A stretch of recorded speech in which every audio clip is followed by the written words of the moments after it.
Hey Hannah, welcome back.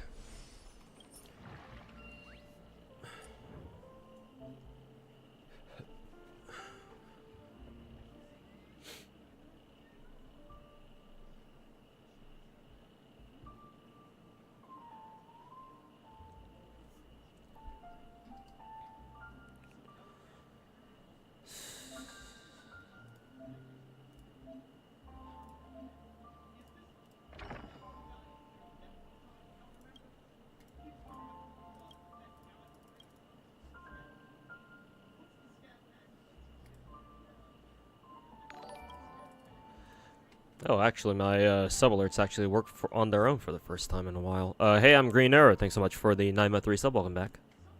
Hopefully, you're enjoying your Sunday.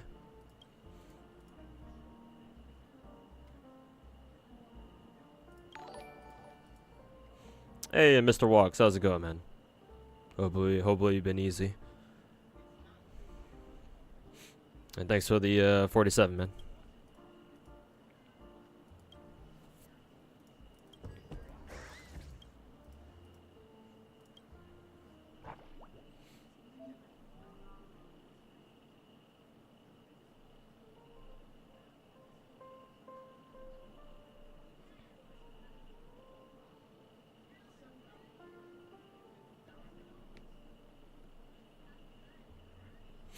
Almost 4 years, yep.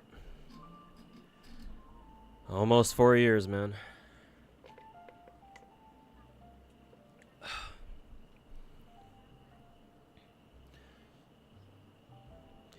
Let's see.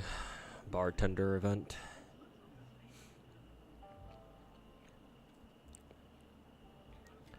Feels old, man. Yeah. Okay.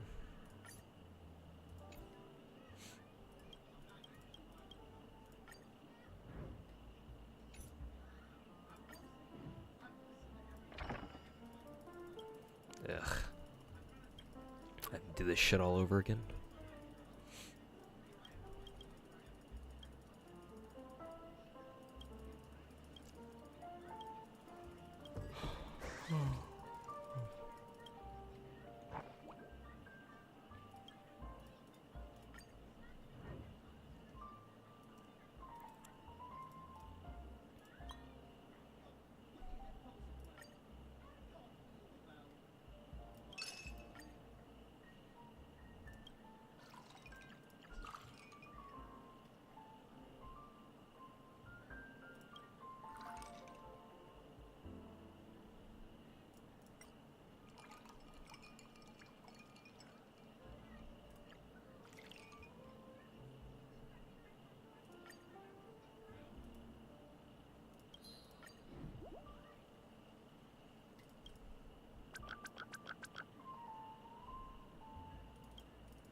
Let's see.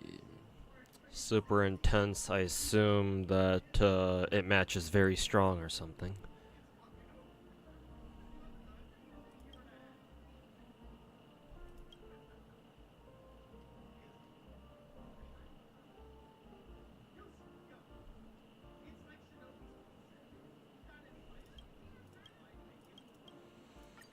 We'll give him this one.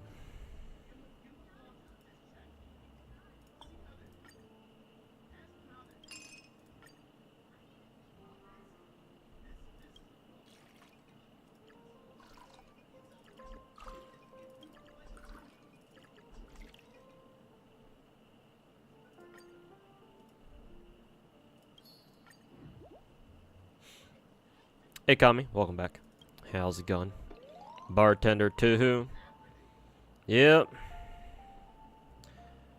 Bartender event.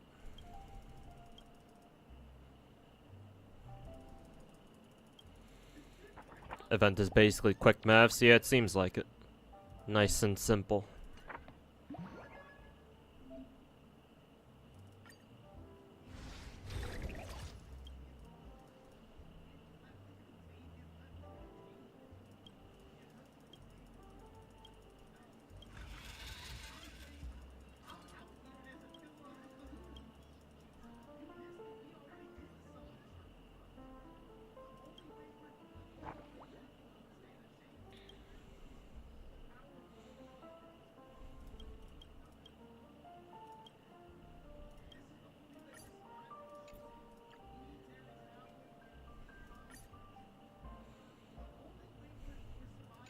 Huh, really? Even though it says very refreshing? I wonder if there's a difference between... Well, there has to be. There has to be a difference between, like, very refreshing and just regular refreshing.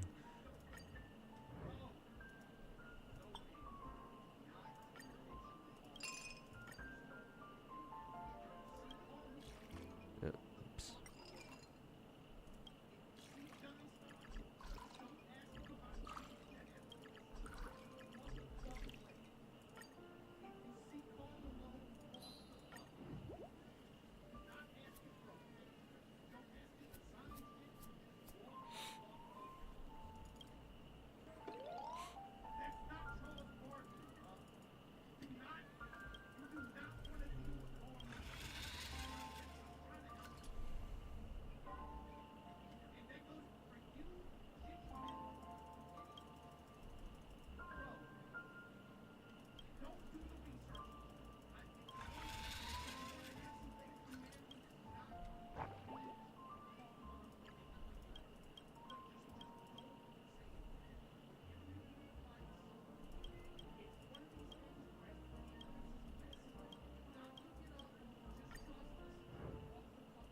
Let's see. Most of the time, customers will have customized requests for drinks. Okay.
I don't know. Is this still good?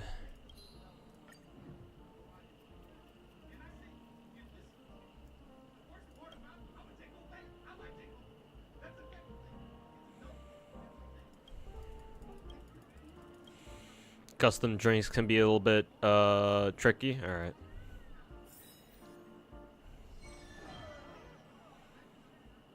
Oh look, stuff. Hey, welcome back, VC.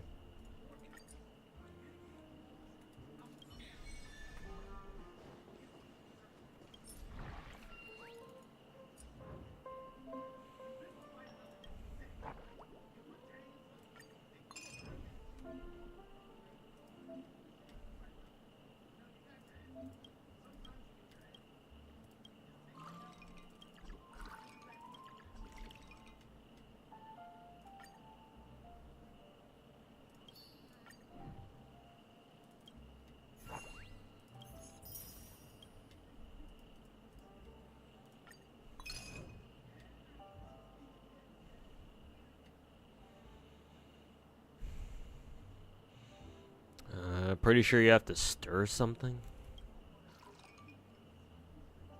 I just don't know what you would stir it with. Maybe Soul Glad?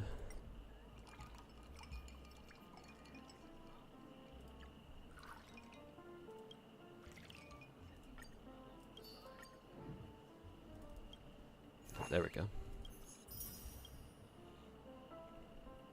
What do you typically use for my teams in Snowbreak 2?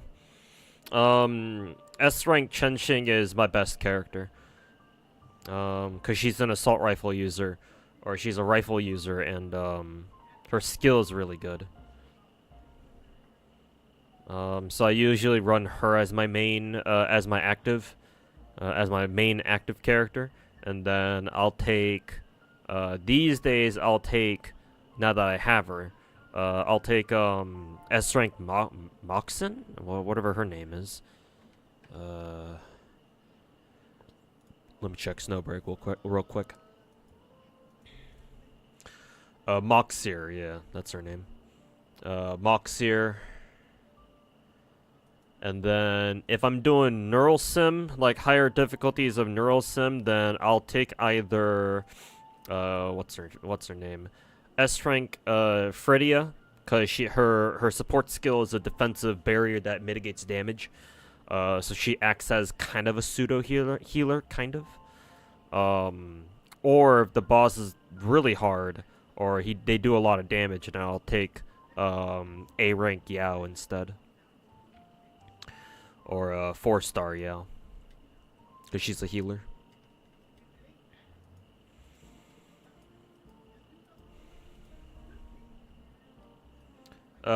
Basically now, my main characters are, S-rank Chenxing, or Gold Chenxing, Moxier, because she's a very good attack buffer. She's probably our best attack buffer. S-rank Cherno, because her active abilities are really good. She's got a great DPS kit. Only problem is that she's an SMG user, so that kind of balances her out. But at least if you have her signature weapon, she has a fucking huge ass 80-round mag. So you can just fucking hold down left click for days. S-rank Haru is also a really good main DPS.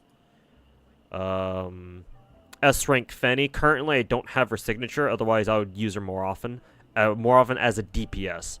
But right now, I'm using her just as a support, as a support, because her support skill increases your active character's rate of fire. So you pair, for example, if you want to go full glass cannon, or if I want to go full glass cannon, I'll run S-rank Chenxing with both S-rank Moxier and S-rank Fenny. And I use Moxier's and Fenny's support skills together, and so that way my Chenxing has increased damage, or increased attack, and increased rate of fire. And so Chenxing can just absolutely melt people. Who else is part of my mainstay team? Lifa is one of my like secondary or tertiary DPS. She's pretty good. Especially now that I have her signature weapon at R2, basically. A rank Fenny is also another is my main shotgunner, because I have her signature weapon, and she does a lot of damage. And then I already mentioned Yao, best healer in the game. That's really about it for now. I plan to add. Actually, I technically can use Yao now that I have Yao's signature, and I changed her logistics squad to her proper one. She does a fuck ton of damage, so I've been using her more for Underground Purge, basically this game's version of Spiral Abyss, and she can take out bosses very easily now that she has her own signatures. That's cool.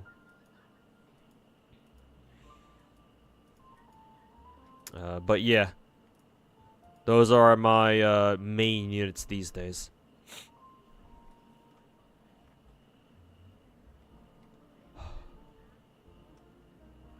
Alright, back to making drinks.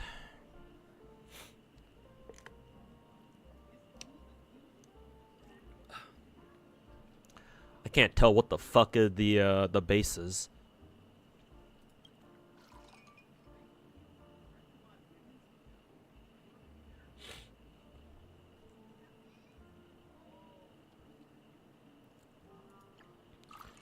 You just pour double? I don't think so. Unless it really is that simple. Nah, I don't think so, because the shade of blue here isn't quite the same. Yeah. So there's something wrong with this. Can you stir a single one? Yeah, no, you can't. I was about to say.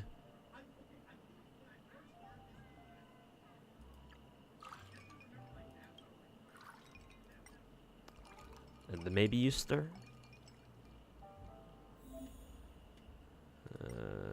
Yeah. Let's see, two Soul Glad and 1 soda. What did I put in the beginning?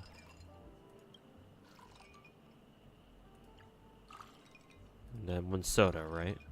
Yeah, isn't this what I did? And then yeah, and then I stir. Yeah, this is exactly what I did. Okay, so I was on the right track then.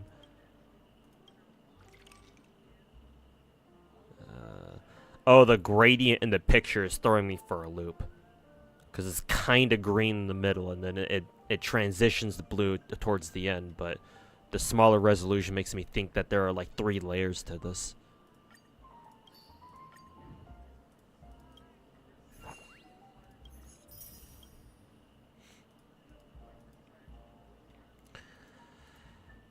Okay, so those are all the drinks that we can deduce for now.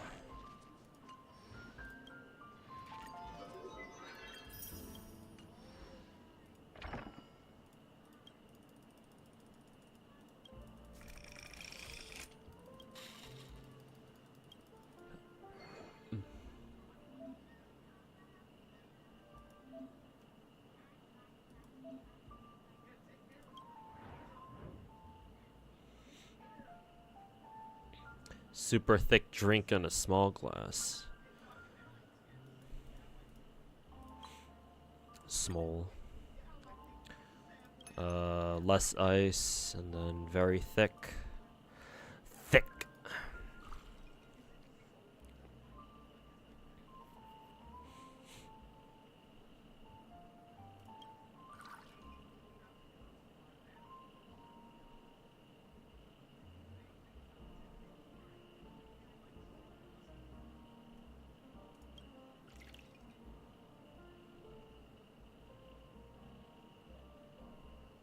Oh. I just realized I'm not even increasing the thickness here. Let's clear everything.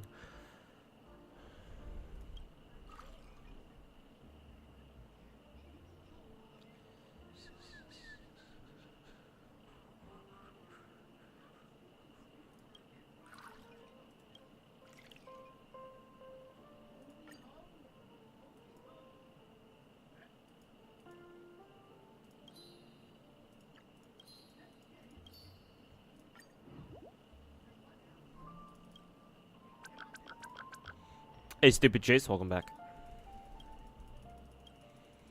How does he drink? Don't ask.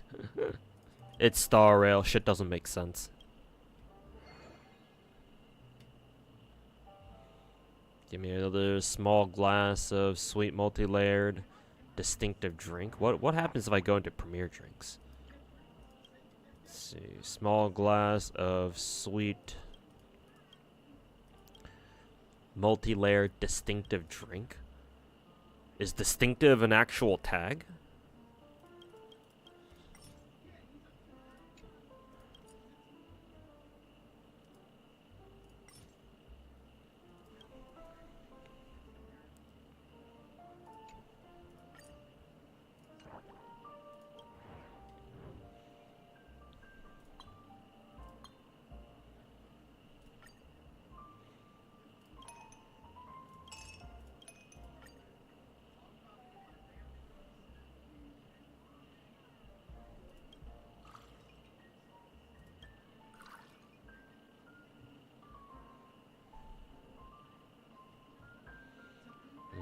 Two color layers. Does that mean we have to stir this? And then you add this.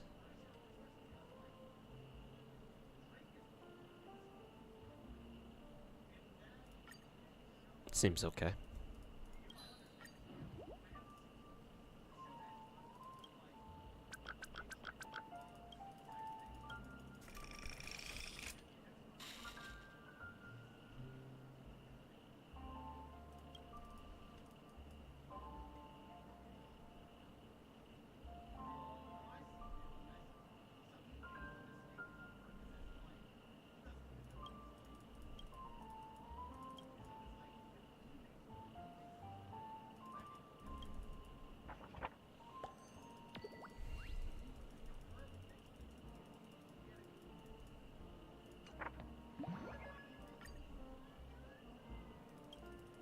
Spade again.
Fireflies and Jades kits got leaked, and some new relic sets and planar sets.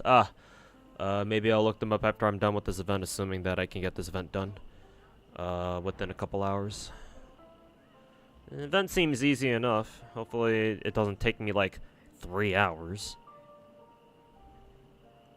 Let's see, large glass. I don't think we used this glass before. Let's see.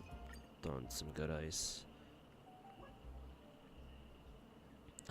We have to go bitter -1, and it's got to be very strong. So something like this. Problem is that we still need to add stuff.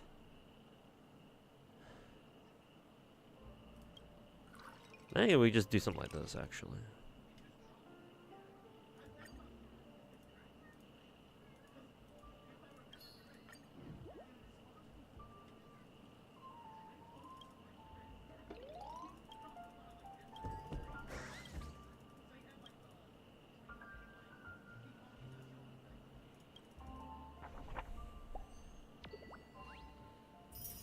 After reading the leaks, you can already see that farming relics is going to be a pain in the ass. Firefly, to be specific. It's always the characters we like the most that farming relics for is going to be a pain in the fucking ass, right?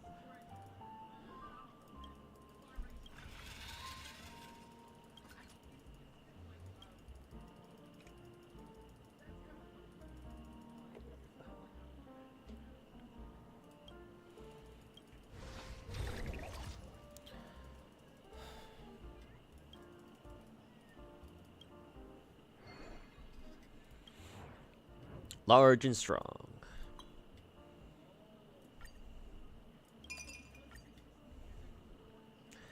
Thick. Absolutely thick.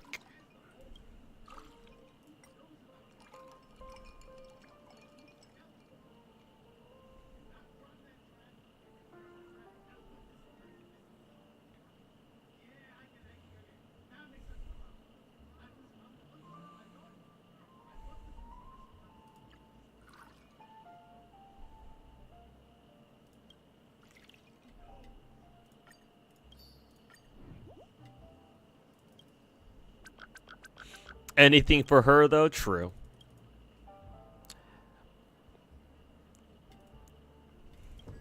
true and valid and real. Story stuff in this might take a while, yeah. I'm not gonna bother reading the story for this. I'm just gonna fucking spam left click through all this shit.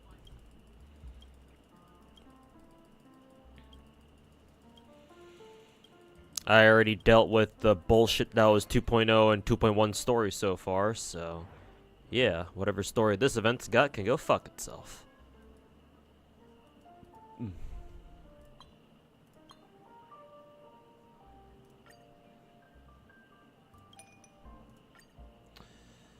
Alright, sweet and refreshing.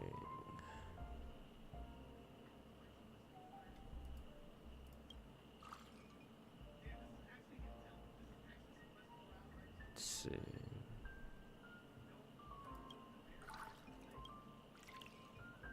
Oop. Clear all.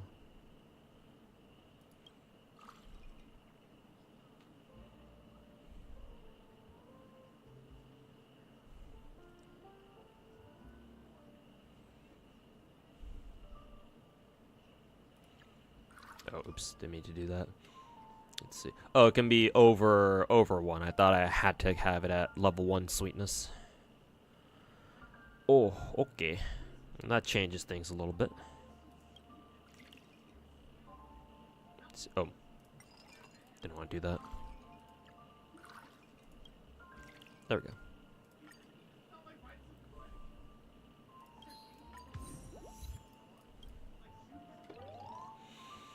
Currently working on rearranging your room for the new gaming PC you got. Hey, that's good.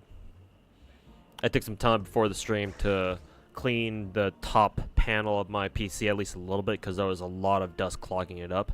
I still need to clean out a lot more dust from it, but for now I think this will be okay.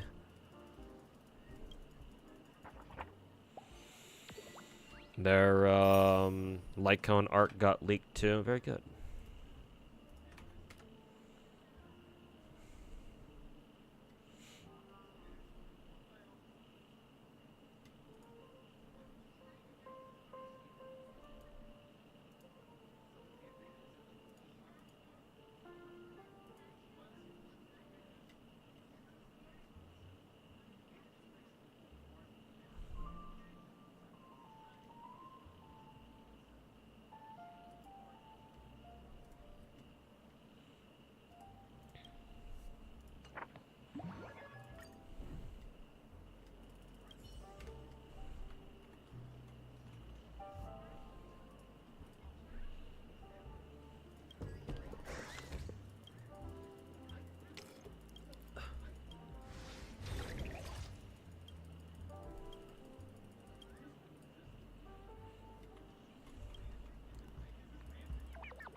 Do we actually have to fight here?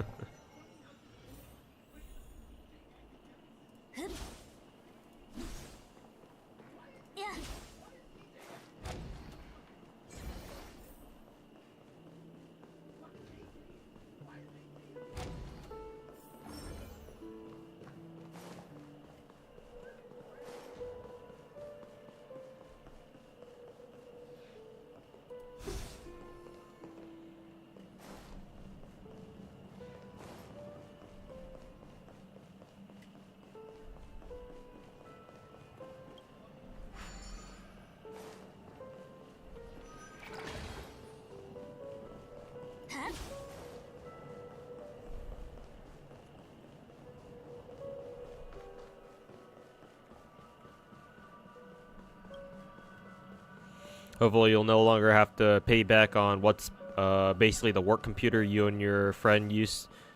Now you have your own PC to do it. Yeah.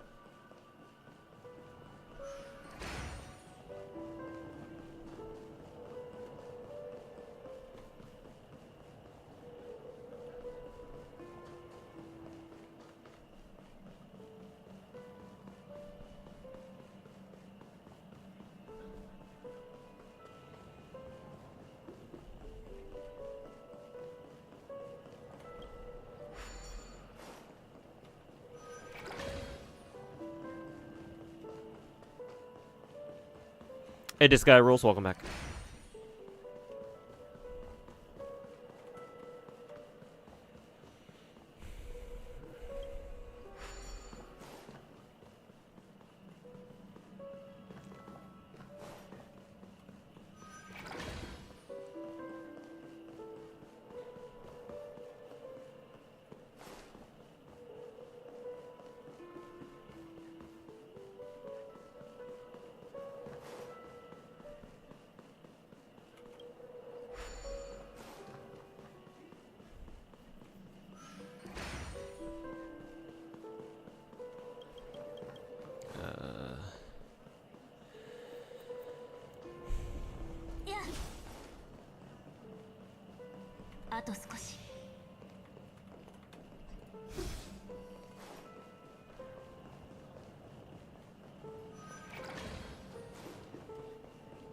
This brings me back to the beginning here.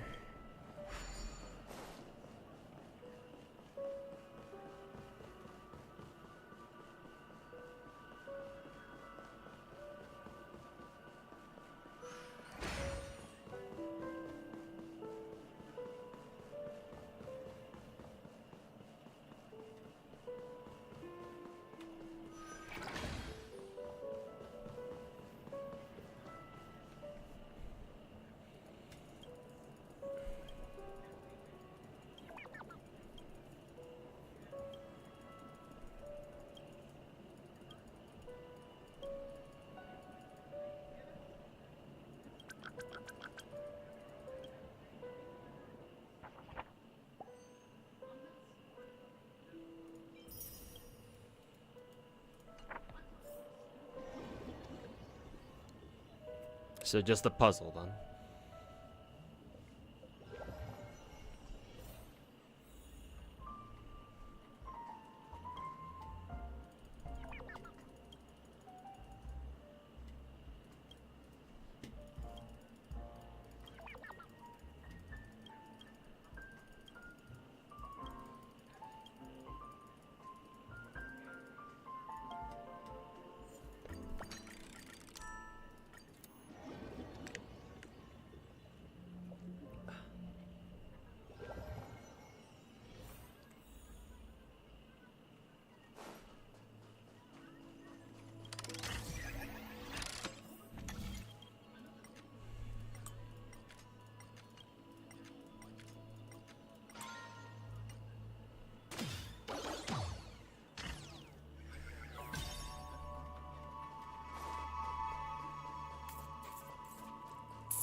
That was a lot faster than whatever Spades was.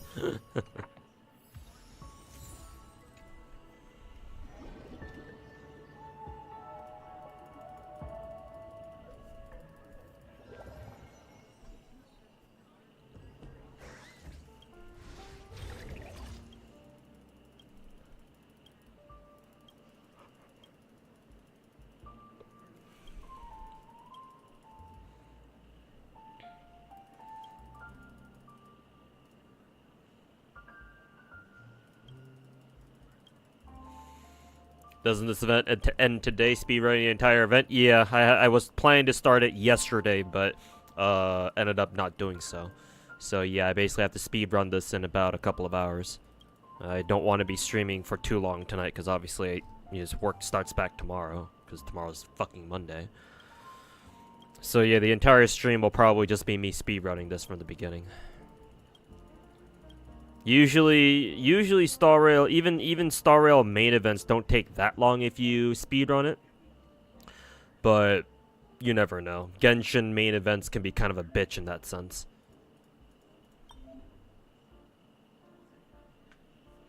Took you about 3 hours? Alright, then yeah, perfect time for the stream then.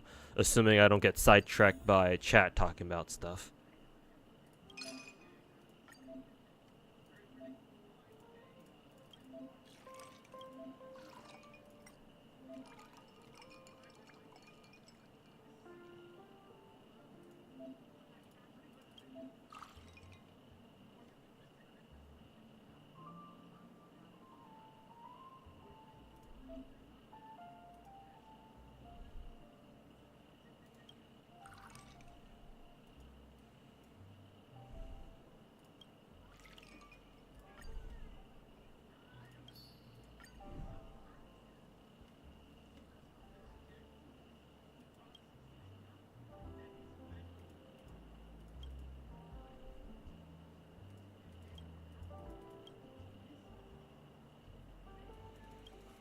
Outside of that, I've been hearing news of how Sony shit the bed with Helldivers 2. Yep, it's been all over Twitter lately.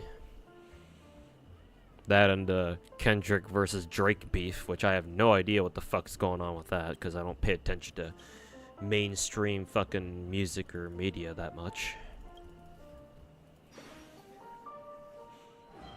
I still have to ask my my IRL buddy protagonist what he thinks of the whole Helldivers 2 situation, but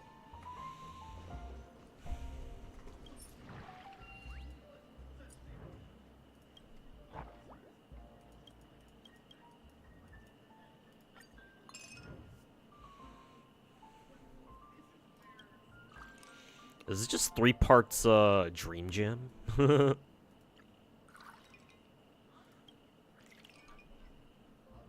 Maybe we stir this.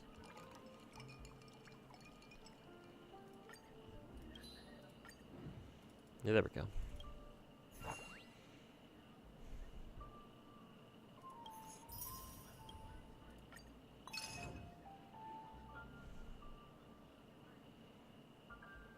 Huh, this one's interesting. Red and a... I think I see a purple ring in the middle? How the hell did they do that?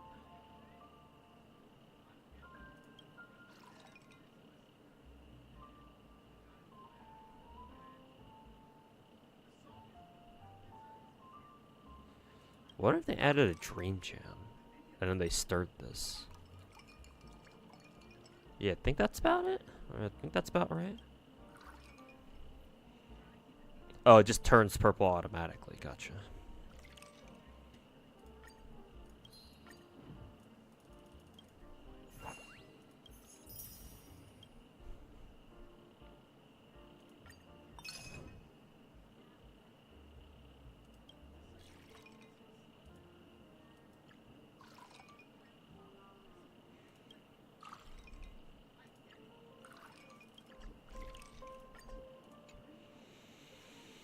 Oh boy, what's wrong with this?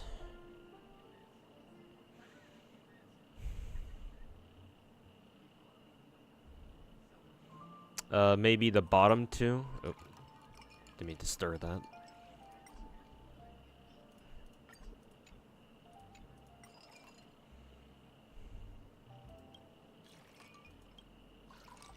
Maybe do this and then we start? I don't think that makes sense either. Oh, it actually is, okay.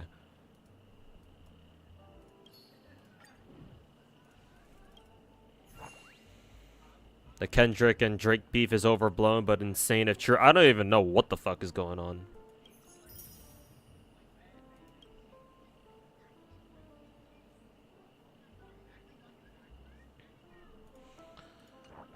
Alright.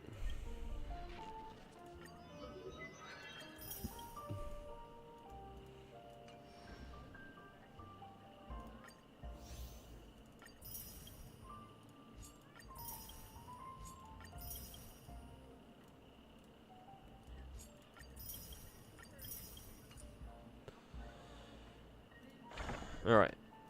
Next customer. Ask my friend if he's on the side of democracy or side of Sony. He's on the side of democracy. I don't even need to ask him. Me and my buddies are pretty anti-corpo in general.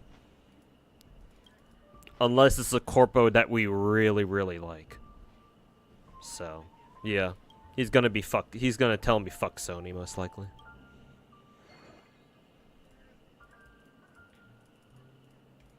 Oh, we gotta go Premier Drinks? Oh, okay, cool. Nice and simple. More ice. Old concoction, 2 soothings. Oh, clicked the wrong one.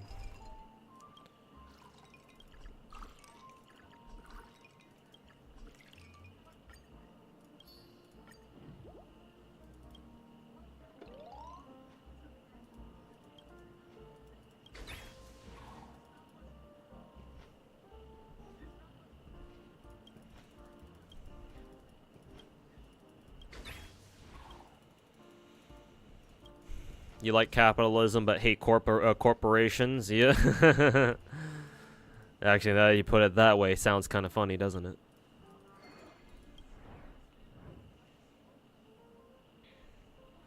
Oh, the beef is that they casually call each other shit like pedos, wife beaters, and etc. on Twitter. Oh boy. If they're like dirty laundry, I see. But like, if they've been doing it for a while, why is it only now that people are starting to blow up, or people are blowing up about it? Or like, why is it only now that it's becoming a big deal? Unless this is like the first time we're seeing it. I assume this is the first time they're like going at it against each other.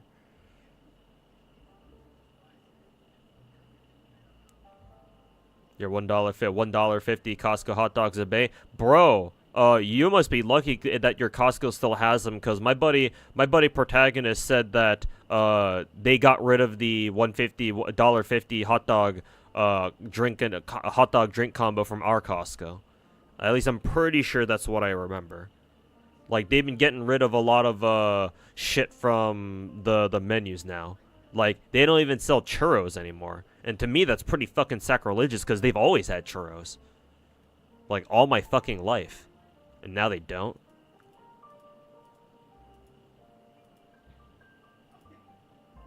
There's like a rapper code of honor to not air dirty laundry. Oh, okay, I see. Like the rapper subculture, gotcha.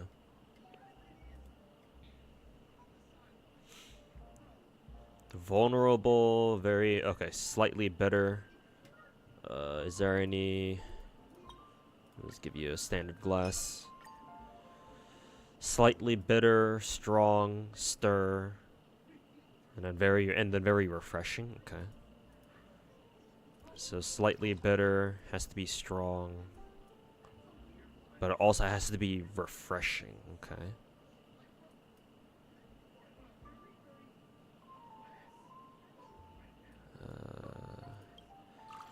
Maybe something like that. And then stir. Alright. And Miss Robin's ornament, but we put that later. Let's see.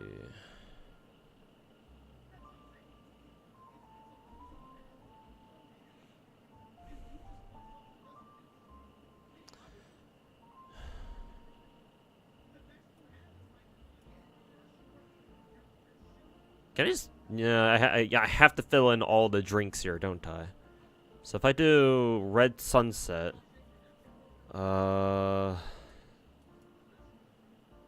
Actually, what would I do here?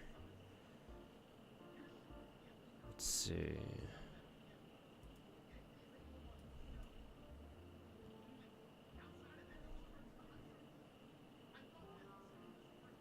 I can't do this.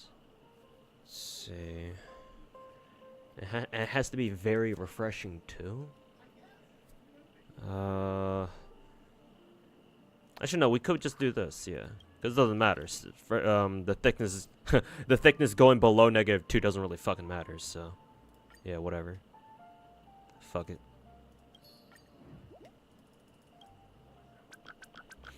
Not the hot dog. Costco's over, fam. Yeah, no, right? I mean, for now, they still have their super cheap pizza slices, because I think pizza slices are still like, what, like $2-3, maybe $3, which, hey, that's still pretty fucking cheap to me. So, You still got their pizza slices, but yeah, no churros, no more hot dog, $1.50 hot dog combos. Maybe we still might have $1.50 hot dog combos. Maybe I'm confusing that with their chicken bakes. Maybe they're not offering chicken bakes anymore. But like chicken bakes are fucking expensive compared to fucking hot dogs. So I don't know. I mean, I was just at Costco recently. So I should probably have known about that, but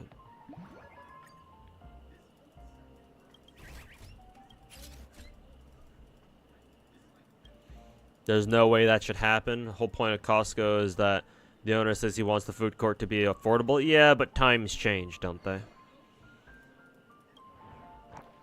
Times certainly do change, right? Supersized wine glass, alright. More ice. But yeah, I'm telling you right now that I know for a fact that they don't do churros anymore. Maybe I could be remembering the hot dog situation wrong. Maybe my local Costco still does offer the $1.50 hot dog combo. But the churros, I know for a fact, they're gone from my local Costco. If your Costco still has them, then count your lucky stars that they still do. But I would warn you that to expect it to go away soon. So next time you're at Costco, maybe grab a churro real quick, because might not be there next time you go there, you know.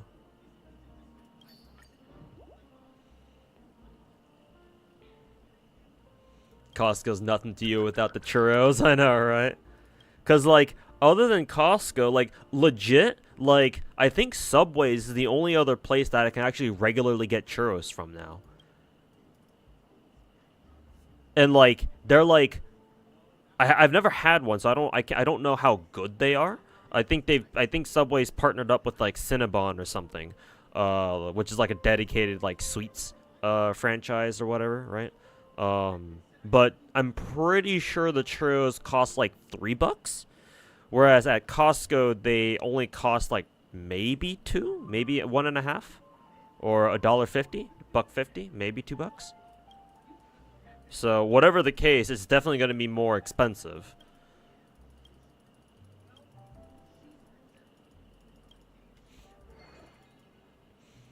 Bigger issue is just a change of Costco morals, like caring about the customer to just being another business. Yeah, I get where you're coming from. Like, I don't know if this is, like, indicative of, like, something bigger, but, it looks like a Pepsi logo. But I have noticed that, like, half the time I go to Costco now, like, you know how Costco warehouses usually have, somebody standing at the entrance, right? Like, just checking, like, just looking at all the people coming in. Usually they would just kind of stand there and not really say anything. But lately, as of the last couple of months, I've noticed that, like, half the time, not everybody does this, or not all the people who were standing there, like, not all the employees standing there at the entrance do this, but, like, half of them, like, yell at you to, like, fucking pull out your Costco ID and show it to them for some reason, which is something they've never done before. Like, they just kind of trusted you that you had your that you are in fact a Costco member, because when you try to check stuff out, like, you need your Costco ID, right, or your Costco card. So, like, they don't need to check because you better damn well know that you ain't taking anything out of the warehouse if you don't have your Costco ID, unless you take the time to, like, make a temporary one, I guess, right? I'm pretty sure you can make a temp one. Or maybe they don't even let you do that anymore. I don't know.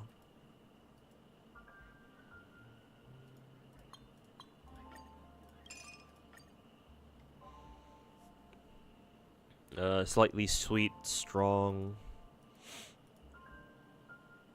And it also has to be really, really thick. Alright. Oh. Let's see.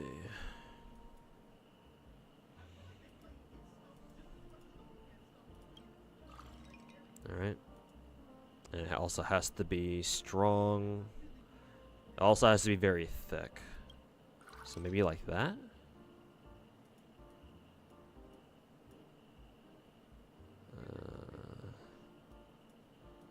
Oh, you know what? We may have to.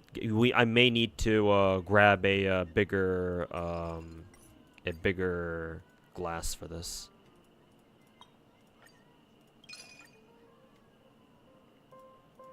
So let's see. Actually, maybe I didn't need to have a bigger glass, but whatever.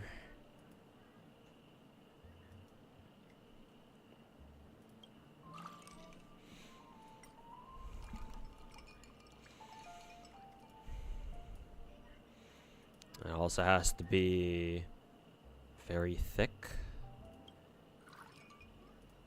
Maybe like this? It seems nice. Yeah, it's got everything. Actually, no. This is very sweet, not slightly sweet. Actually, maybe this locks in, so now I no longer need to worry about meeting the only slightly sweet requirement. Now it doesn't really matter how sweet I make it. Oh, well, the game says it all checks out, so whatever.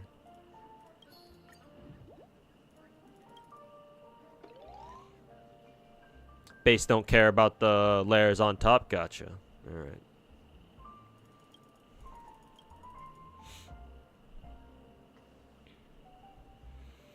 You're in Canada, so you still have the hot dogs, but no churros. Yeah. So yeah, I would be on the lookout, or I would if you care about the hot dog combos, Iridify, if I were you, I would stay on top of like Costco news to see when they officially announce that they're going to discontinue the $1.50 or the super cheap hot dog combos, because I would expect that to happen at some point.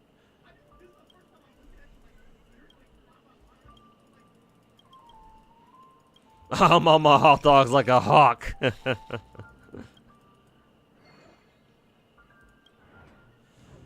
Large glass. Make it slightly bitter. And separate the layers more clearly. Okay. So 2 color layers. Alright. Alright, how we do this? Let's go odd concoction.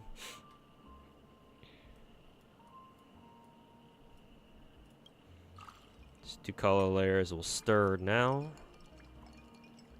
Actually, no, I fucked up. I need to put in three. What is it? 3 things first, and then, what is it? And then mix.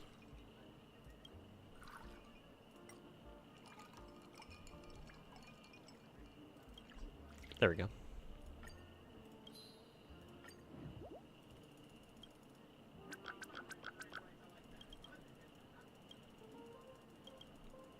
Gotta go eat. All right, Irvine, thanks for hanging out, man, for a little bit. And yeah, enjoy your food.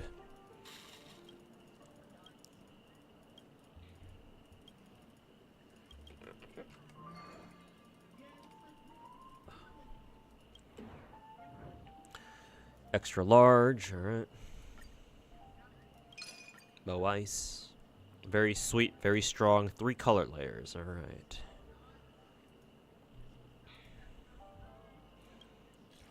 Very sweet, very strong.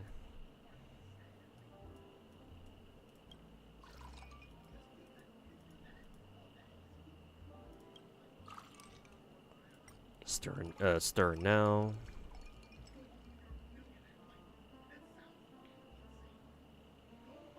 And now we gotta make it strong.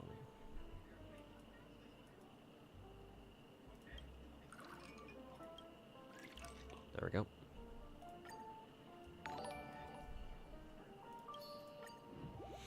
Appleton, man, what's going on, man? Thanks so much for the 33-month resub. Welcome back.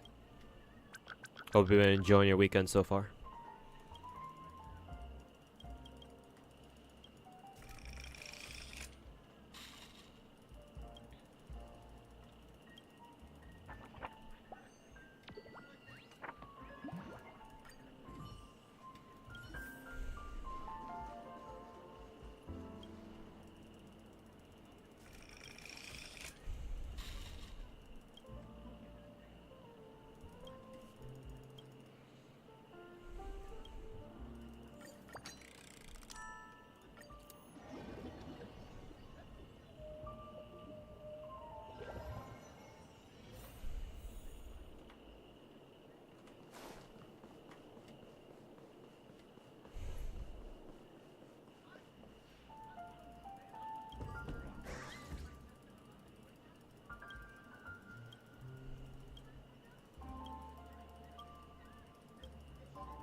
You almost forgot to do the Star Rail combat event today? Oh boy. Well, that should go by pretty fast. As long as you, play to whatever your gimmick is. Should be alright.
Did Stell just call him Mr. TikTok Lord? Let's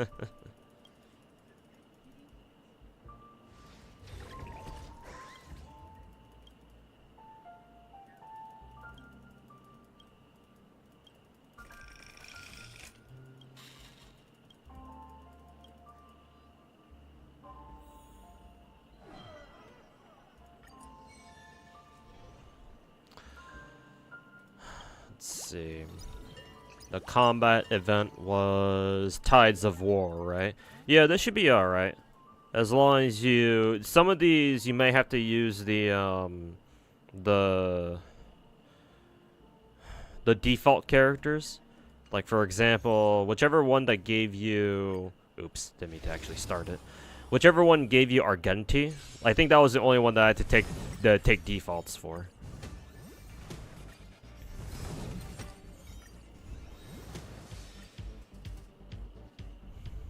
But yeah, it should be alright. You should have plenty of time if you start now.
Clear it on A should be fine. Yeah, you don't have to go for like double S rank or anything like that. The double S rank is just for flexing. As long as you get all the rewards, that should be good enough. Alright, how do I make this drink? Purple, purple, purple. So maybe red and blue. Hopefully that's it.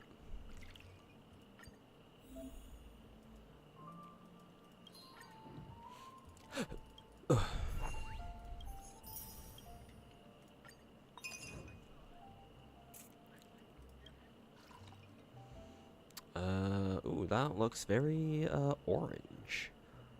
Orange and... I wonder if this makes yellow. Does it make yellow? Let's see.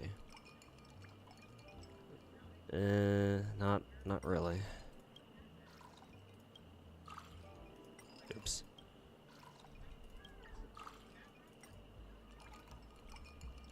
Yeah, that's more like it.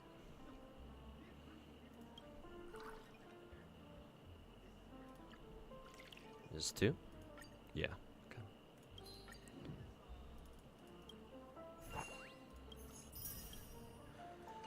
Alright, 3 more drinks deduced. Go. Claim this shit while we can. Oh yeah, I forgot. We can still. I still have to claim a character. I'll probably go claim Gallagher.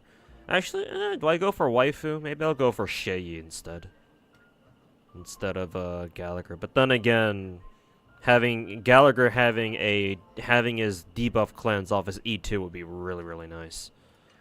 So maybe I'll go for Gallagher. Maybe. See where we're going.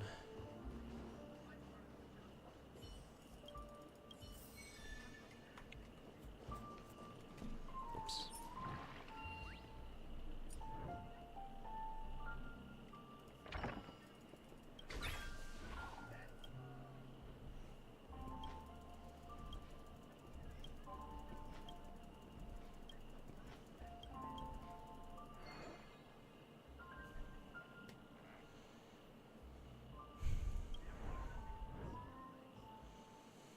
Small glass. Bitter with strong taste. Decoration that represents Penacony citizenry. Alright. I don't think there's ever been like a specific request for like the amount of ice that they get. Kind of funny. Alright. Bitter but strong. Maybe we can do bitter, blossom dew. Maybe do that.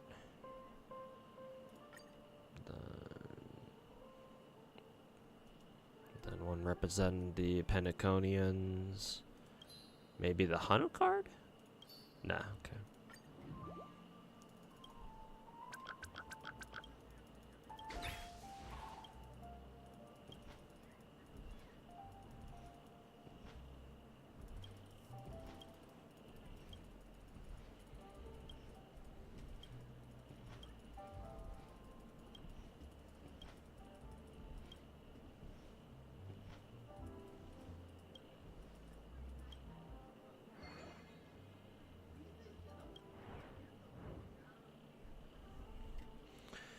Alright. Large glass drink, drink that's super thick, tastes strong. Large glass. There we go. Less ice. Gotta be very thick and strong. Thick and strong.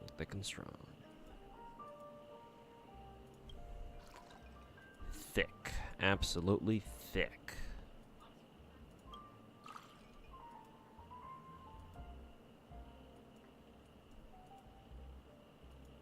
See.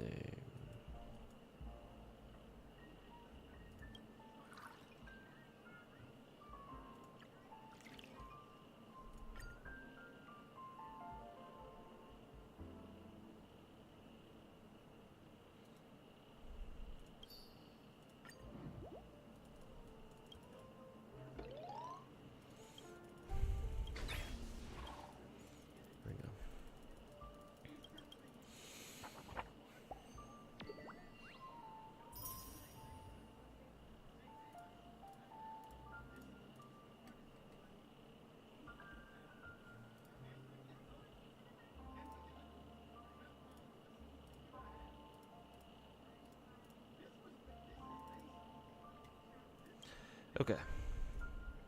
What is this? Are you playing 10 games at once? I do have all of them up, yes. And some of them actually are, I'm actually doing stuff, yes. If you want to be technical, no, I'm not actually playing all of them at once, but I do have all of them running, at the very least. These are not like, just like, oh yeah, I just have random images of all my games up. No, these are all running in the background. Am I playing them? No, but I say that I am. But I do have, let's see, technically 4 of my games have something going on. Because for FGO, I'm rolling friend points. Azure Lane, I just set another event run. Arknights, I just set another auto run. So yeah, for 3 of them I'm doing, or for 4 of them I'm doing something. Obviously I'm playing Star Rail myself.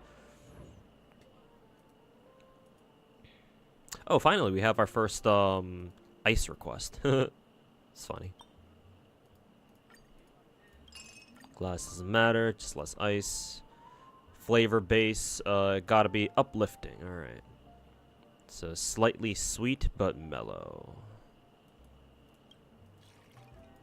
Put in Soul Glad. And a red sunset sauce, maybe.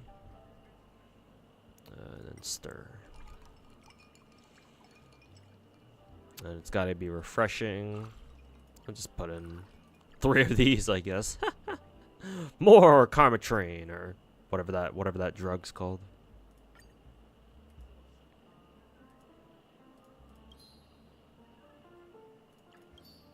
Lemon.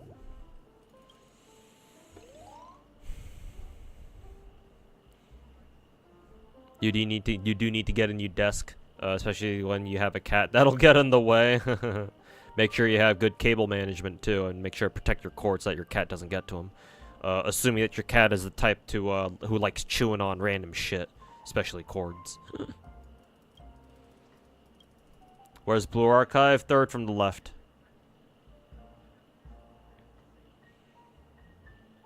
What do you mean looking at waifus isn't playing the game? True, true.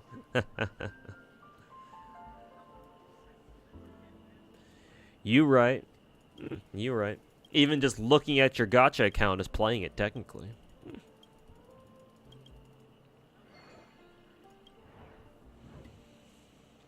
Let's see. Small glass. Less ice. Slightly bitter and then mellow. Maybe we'll go do this. There we go. And then, oh, actually no. We need to put in two of these down here. So do this, and then it's also got to be slightly bitter, so like that. Yeah, we good.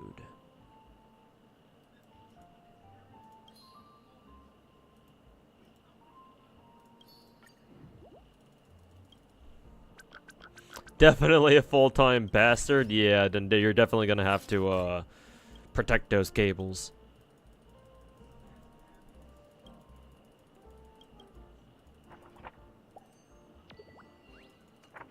Oh, I forgot to just realized I got his trust up to 100%, so I could have redeemed the Stellar Jades. Hopefully I can redeem it somewhere else. Hopefully I didn't just brick myself. So, oh, nope. You didn't accept your Stellar Jades here. You can never get them back again. Did you get Railgun? Yes, I got both her and what the fuck is the blonde bitch's name? Like Shokokaku or whatever the fuck? I don't know.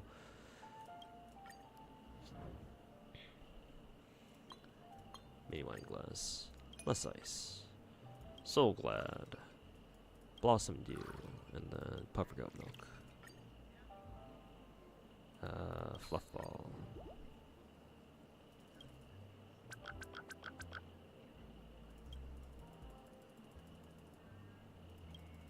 Yeah, Shokuho, yeah. Fucking remote control girl.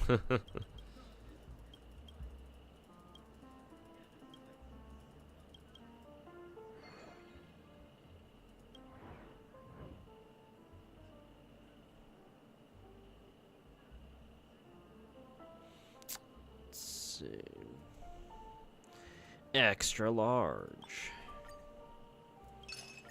Mo ice. Slightly sweet. Gotta be strong. Stir that shit. And then it's gotta be thick. I'll make it simple.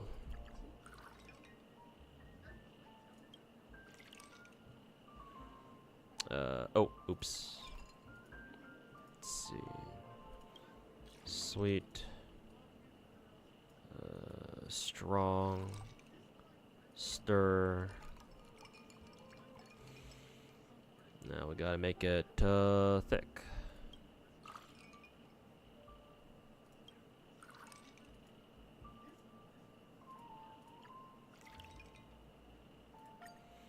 There we go.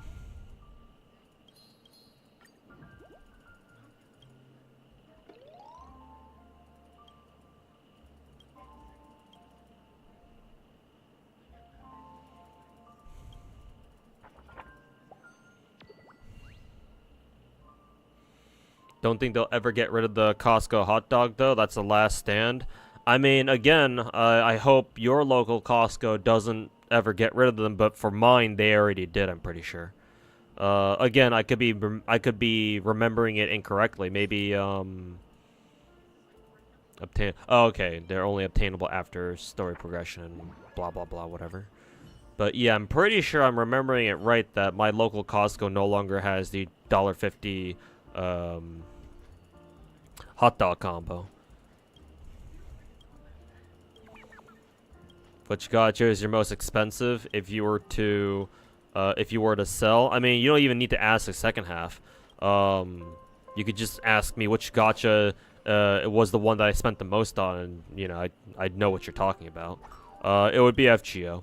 I think Genshin is a close second though. But yeah, I'm pretty sure FGO has to be the game that I spent the most on. It might be close, but it's still a very clear. FGO should be the clear heavyweight.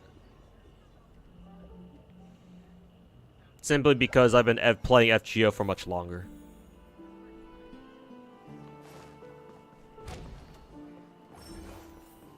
Also, I don't plan on selling any of my gachas. Because, like, even if I were to sell something like my FGO account, which is obviously my most valuable gacha account, out of all the ones that I have, even if I were to do something like that, the issue is that, no one's gonna... The thing with just reselling gacha accounts in general is that you will never get your full value back. And even if you expect not to get your full value back, bro, like, the problem with selling gacha accounts is that part of the appeal of gacha games is that, or when you make a gacha account, is to make one so that you can call it your own, right? For a lot of people, it's not very appealing to just go out and fucking buy a gacha account.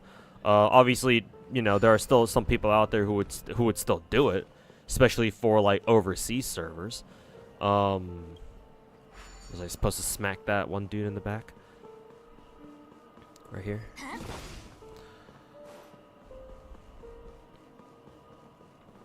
But like, it's just nobody's gonna want to spend like a fucking several grand to buy somebody else's gacha account. Cause like, most people would much prefer like flexing the fact that, oh yeah, I got all these characters on my own because I got so lucky, blah blah blah. Nobody wants to brag about how nobody wants to flex about how they got their account because they bought it from somebody, right? Nobody cares at that point.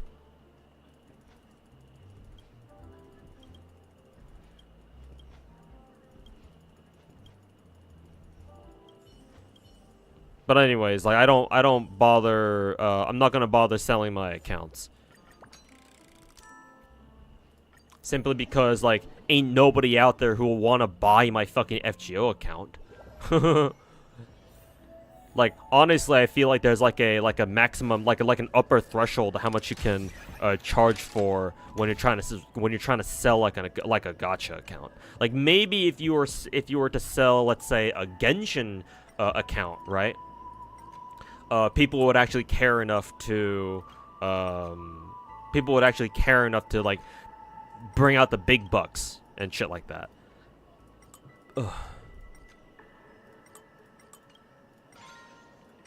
Especially because miHoYo still doesn't do like event reruns, and so like if you really wanted to have like a particular weapon for somebody, then it's like right? But then again, why would you want to do that when like you could just use the same money?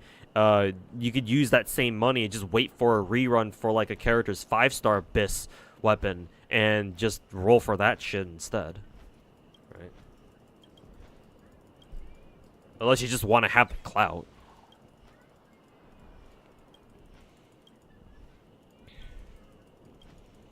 Razor Ninja moment. Razor didn't, at least to my knowledge, he didn't buy accounts.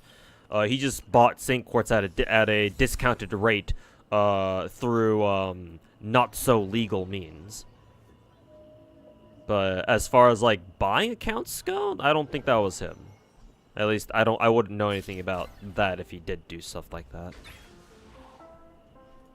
I haven't pulled a single limited 5-star support. Should you lose your 50-50 and keep going, you play DOTs and Acheron.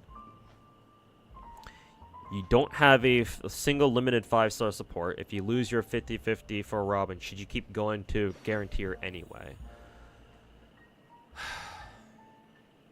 Probably yes. I've been hearing that Robin gives your team hella attack buffs. So she's like an Asta on crack. And obviously attack buffs heavily benefit DOT teams. I'm assuming you main Kafka. So having Kafka on the same team as Robin might be nice because Kafka has a follow-up attack. And then follow-up attack synergize with Robin because Robin will do a follow-up attack even after other people's follow-up attacks. So Kafka has some good synergy with her there. Not to mention Robin has a big fat damage buff on her skill. Yeah. I think it's like 50% at level 10 or some shit.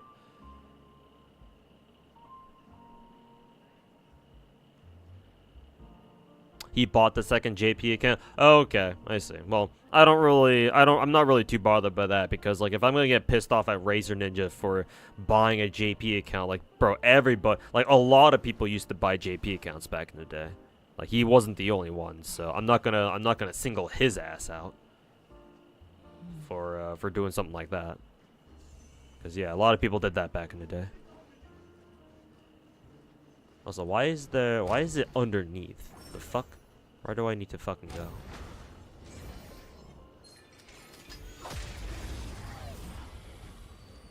Okay, thank you. Yeah, no problem. Yeah, personally, I would highly recommend going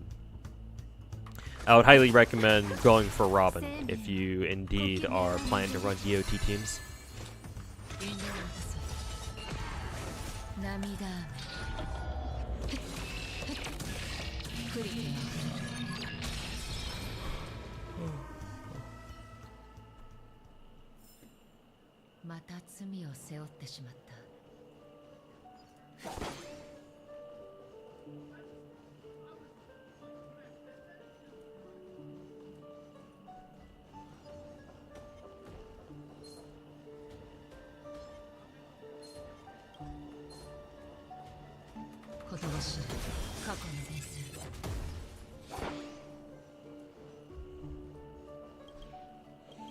Cannot be open in current state. What the fuck?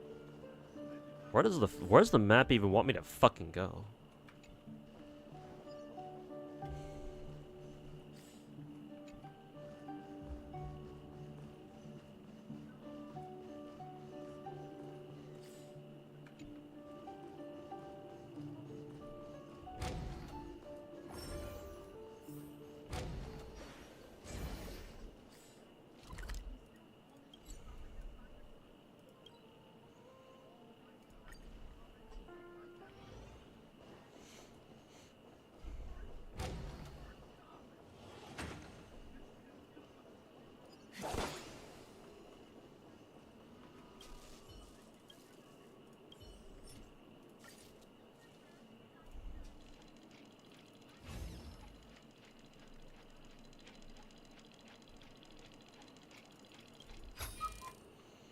Thank you.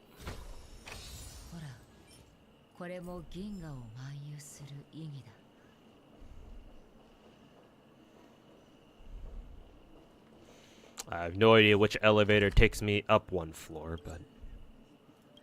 Oh, I'm not even supposed to take the elevator, I'm just supposed to do this. I'm dumb.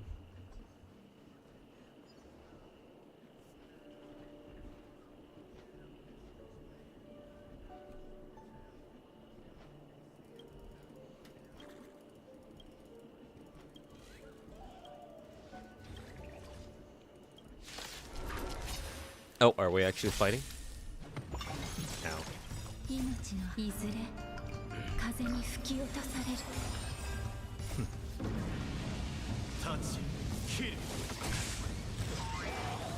いいところに来たわね。素晴らしい。さようなら。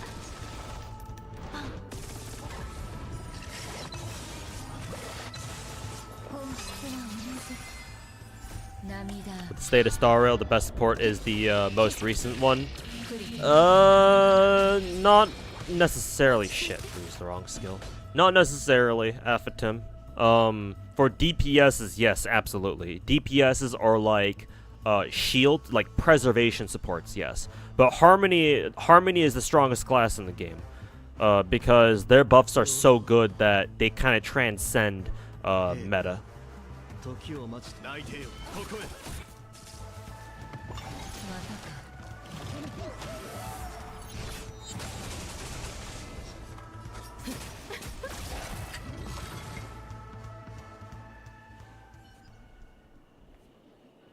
Any leaks? Yeah, Ozzy. People apparently English is hard. Apparently we've been getting Robin and Firefly leaks. Actually, no, not Robin leaks. We already knew about Robin. Firefly and apparently who was the other thing that? Oh, Jade. Sorry, yeah, Jade. But yeah, apparently we've already been getting Jade and Firefly leaks. Yeah, I was slightly confused about who was coming out with Firefly.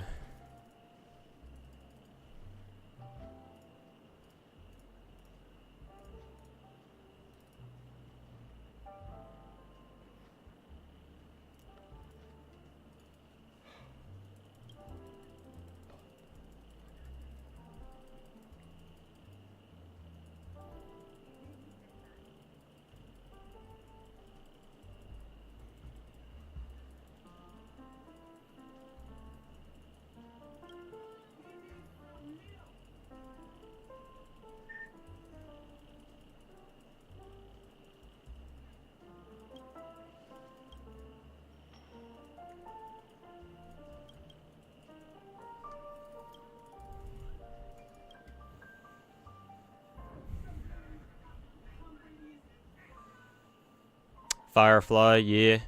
Everybody's looking forward to her, including me. So, yeah. Very interested in seeing how she's gonna play. Give me a refreshing drink. Not too savory, please. Savory? The fuck does savory mean?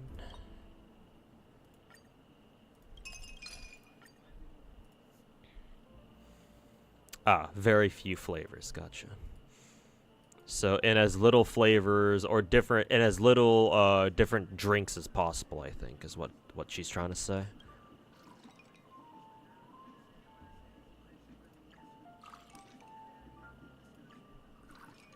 And then refreshing, so we do this.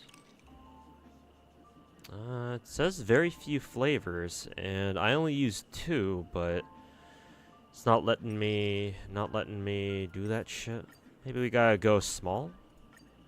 Go small, less ice.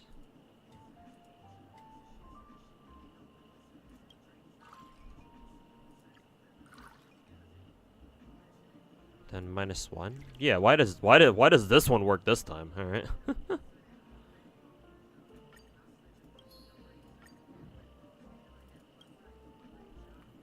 You're skipping Firefly, Cap? I mean, you gotta do what you gotta do, so. Bronya still goes hard. Yeah, exactly. Yeah. I mean, Asta is still used all the time because she's our premier speed buffer for now. Until we get like a true 5-star Asta at some point down the line. Curious to see how they'll fine-tune them over the next couple of weeks of beta updates. Yeah, we'll just have to wait and see.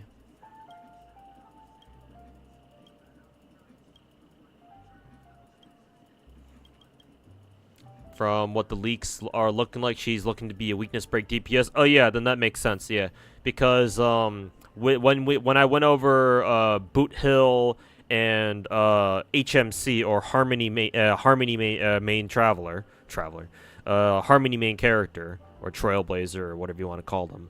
Yeah, it's very obvious that MiHoYo wants to establish a sort of break effect meta as like the third meta in Star Rail, or like the third. Should we even call it a meta? Like the third major team build or team style in the game. So yeah, got the links to the leaks right here. All right, thanks, Hannah. Yeah, those of you in chat who want to take a peek at the leaks, there you go. But yeah, that makes sense. And so they've established that with HMC. So now MiHoYo needs to just give us more characters who capitalize on weakness break as like their main thing.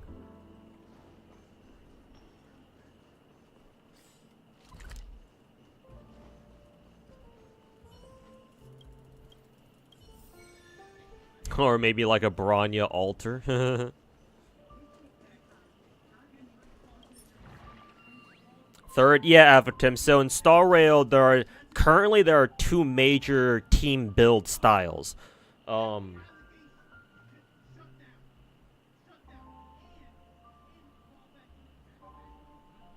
about that.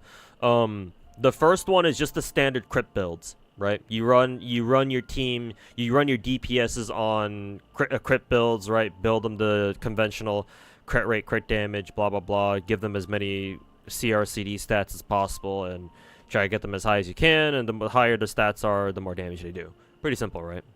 We've been dealing with that shit for God knows how many years with Genshin too. The second major team build style in Star Rail is build types basically. Yeah, maybe the way I talk is confusing, and for that I apologize.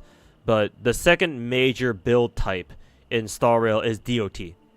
Right, because for DOTs you don't need to rely on crits, right? Because DOTs don't crit in this game. So for DOT teams to work, however, you kind of need Kafka, because Kafka is kind of the keystone for DOT teams. It's either her or maybe Black Swan, but I think Kafka is a more consistent DOT keystone, or DOT driver, or whatever people like to call her. So yeah, DOTs are very strong. You do need Kafka, but as long as you have her, the obvious advantage of having DOT teams is that you no longer need to care about crits. And so building them and using them is very easy. Very simple. And yeah, you can just go ham with them, right? If you don't need to care about crits, the world's your oyster, that kind of thing. Now, and so far for basically the entire game up until 2.2, up until next patch, those were our two main build types in the game. However, starting with 2.2, once we get access to Harmony Main Traveler, or Harmony Trailblazer, sorry, as soon as we get access to HMC, now we will have a third major build type available, and that's Weakness Break, or one that capitalizes on Weakness Break.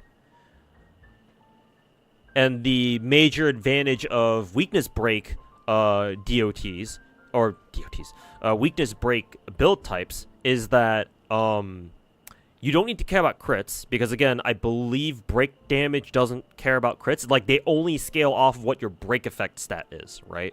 Like your attack, your crit stats, they don't really matter. At least I'm pretty sure they don't.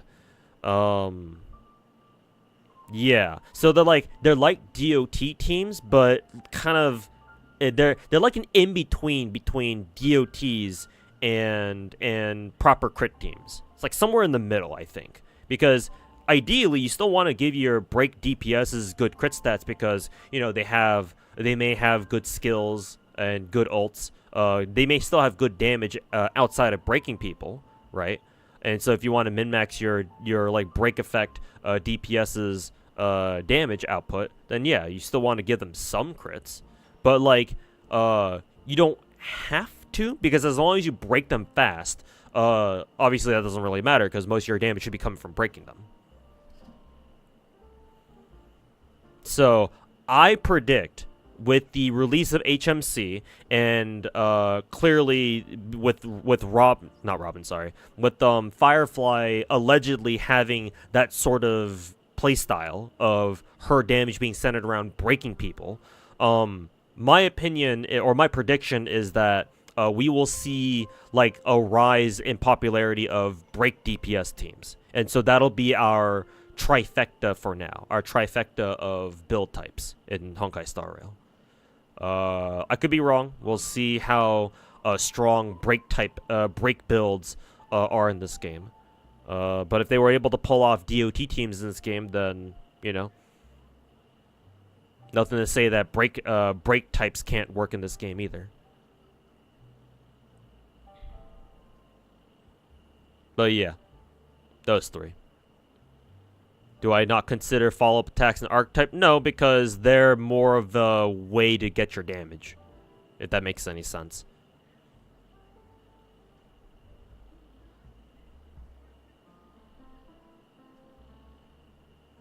The main reason why I don't consider follow-up attacks to be their own separate archetype is because you have follow-up attackers in both DOT teams and conventional crit teams, right? Remember, Kafka has a follow-up attack. It's not very strong, but it's not meant to be because its main use is to put another layer of shock on people. So, like, DOT teams can, but like every follow-up attacks, in my opinion, are not their own archetype because any team, any build type can have characters who have follow-up attacks. That's the main reason why. Like, there's no like barrier for follow-up attackers, right? Because, like, even across, like, even if we're not considering build types, even if you just consider, like, the different paths in the game, right? We have plenty of people across many different paths who have follow-up attacks. Like, Topaz is basically, like, follow-up attack the character, right? And she's Hunt class. Or Hunt path, sorry.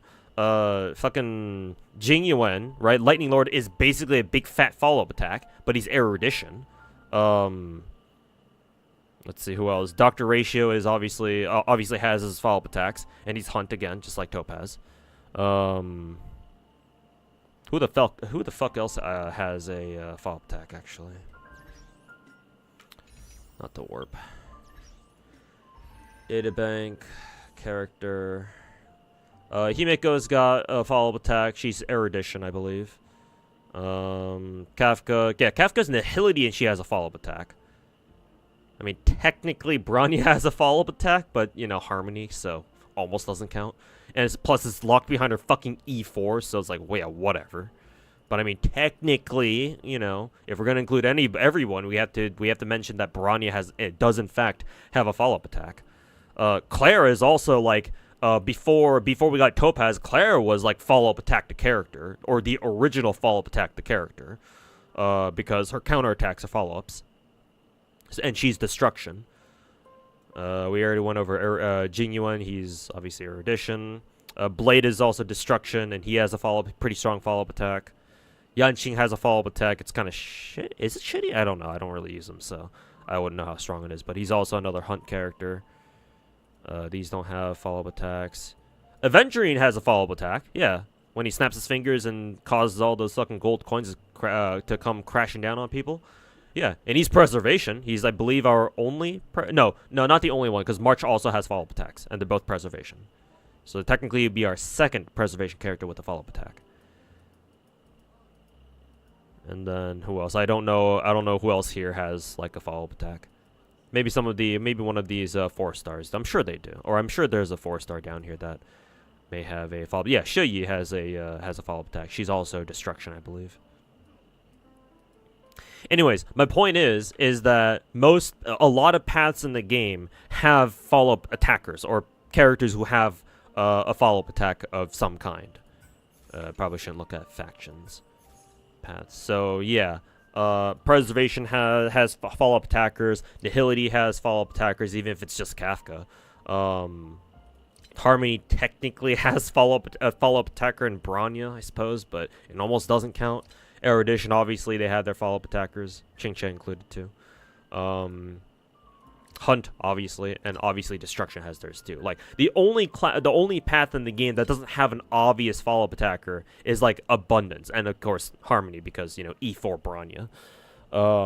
But every other class, even Preservation, half the characters in the Preservation class have follow-ups. So, that's the main reason why I don't consider follow-up attackers to be their own archetype. Because they have they're represented across the spectrum.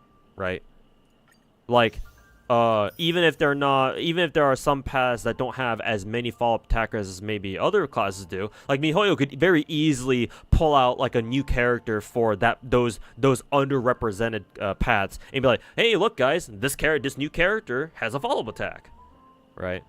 Like, follow-up attacks are pretty universal, so that's why I don't consider them to be their own archetype. To me, follow-up attack is just like an attack, is just like a play style. Not necessarily a build type. So, anyways. Hopefully I was able to explain myself adequately. Anyways. Is this 2 parts odd concoction? Something like this. Yeah. What is that, Robin? Yeah.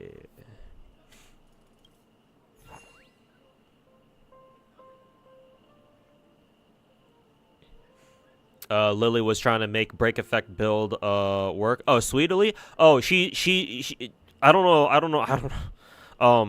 don't know if you can talk to her or anything. Or like, so hopefully somebody, actually, I don't think Sweetly can talk about leaks now, can she? So like, yeah, I don't know if she would even want anybody telling her this. But all she needs to do is just wait 1 patch. All she needs to do is just wait 1 patch, and then her break effect builds will start working.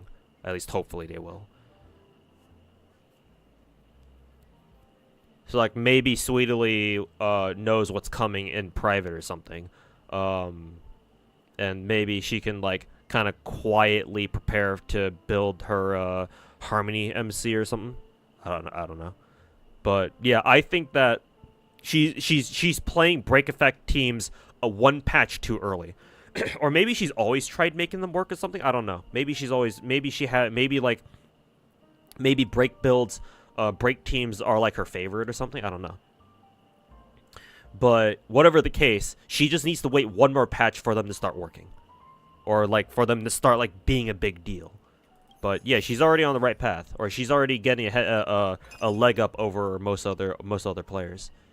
Yeah, she's been trying to run teams like that.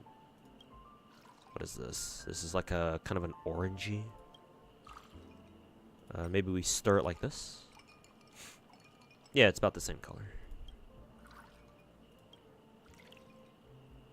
Actually, is that right? Okay, well. The white here looks a lot whiter than this here. And before clipped out of context. Let's see, what do I need to give it? Is that Clocky? The fuck is that? Oh no, it's hamster. Okay. It's the hamster.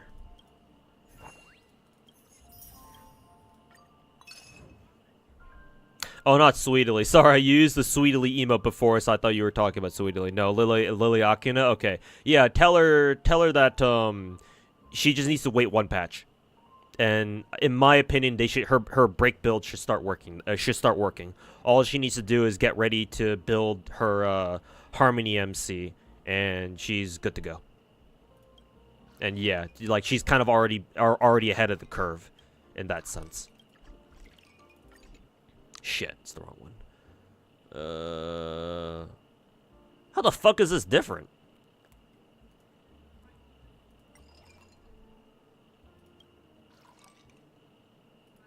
Do I have to fucking mix this shit?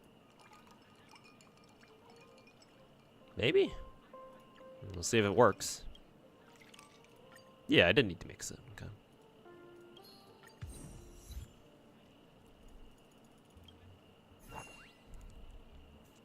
Forgot that Chingcha has a follow-up. To be fair, if you don't play Chingcha, you wouldn't know that she has a follow-up.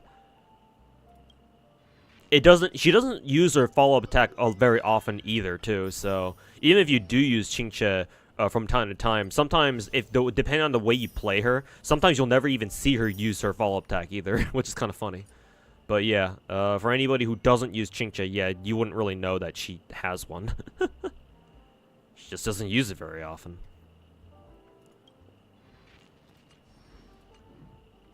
Okay. Continue serving the customers. This.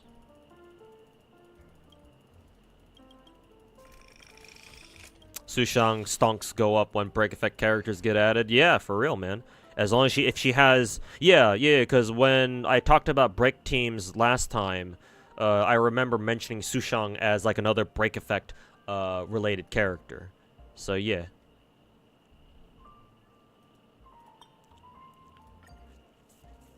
Mo ice. Let's see, slightly sweet. No fewer than 3 color layers. All right. No fewer than 3 color layers. Okay, maybe we can give it 4. But it must be only slightly sweet. Okay. So maybe I do 2. No, I would do 1 -1 -1 and a 1 1 1. Yeah. -1 -1 1 1 1. Let's try it out.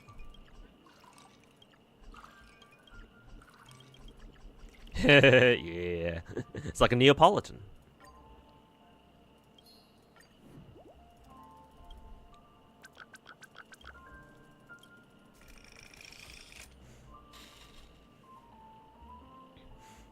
About to be replaced by Boot Hill.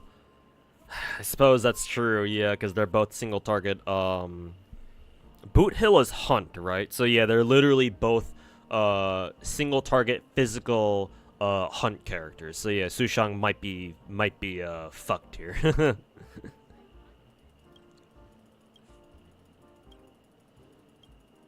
Hey Rita, welcome back. More sweetly subs. Large. Mo ice. Gotta be strong and thick, and then 3 color layers. All right, exactly 3. Okay, so I gotta mix. I gotta stir the first 2.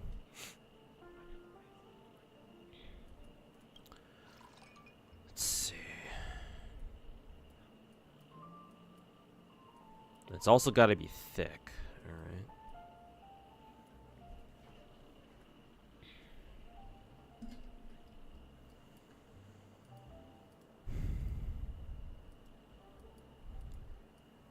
Is there one that gives us 2? Yeah, puffer goat milk. So maybe something like this, and we'll stir it here. Okay. And now we would need, let's see, -1 -1, and then like +1 +1 in order to maintain this.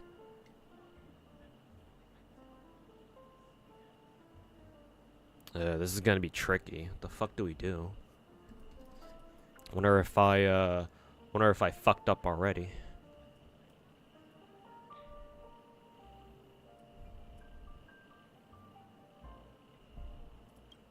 Yeah, it has to stay at 1 1.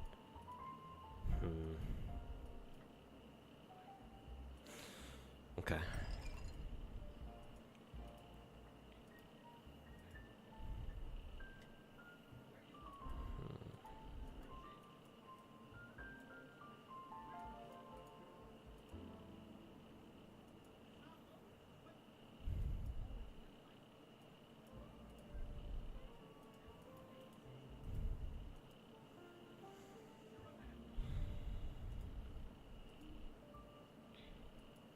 Let's see.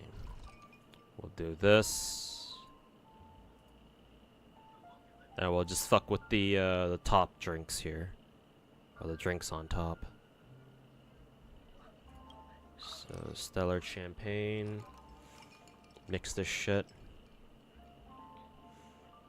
And then now we add 2 odd concoctions.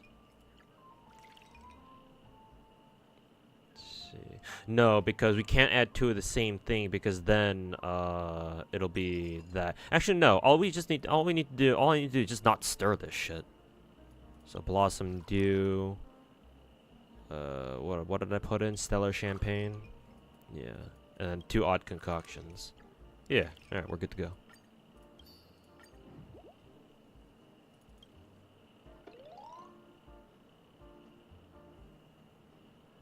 Her follow-up actually goes crazy. Yeah, it hits hard, but yeah, it's just kind of rare. It's kind of hard for her to use it.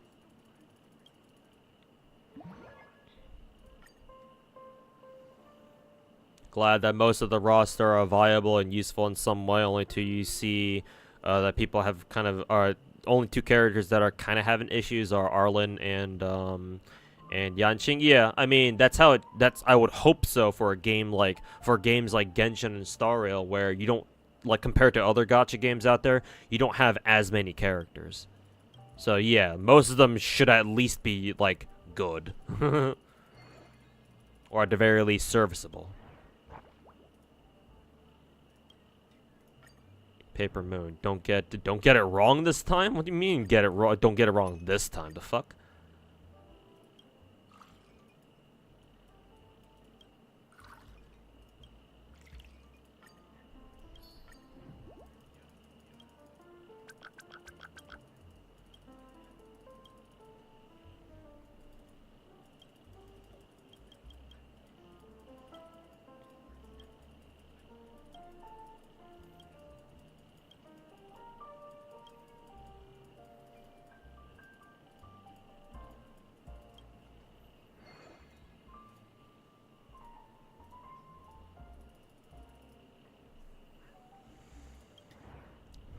Alright.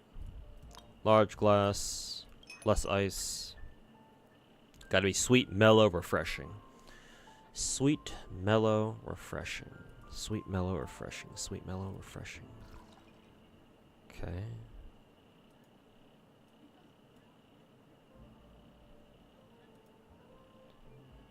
Sweet, mellow, refreshing. Actually, no. Instead of starting with puffer goat milk, let's see. It's got to be refreshing, so -1, 0. This might be our ticket here. As such.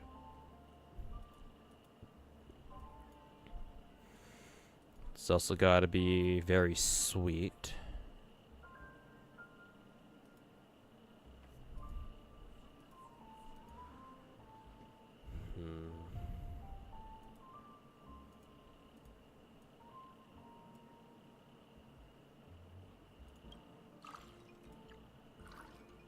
Like this?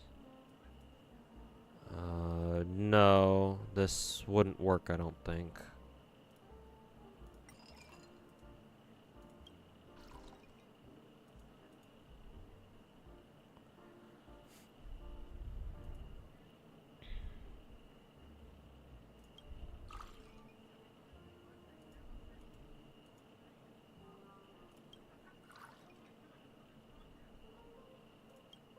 Okay, got it.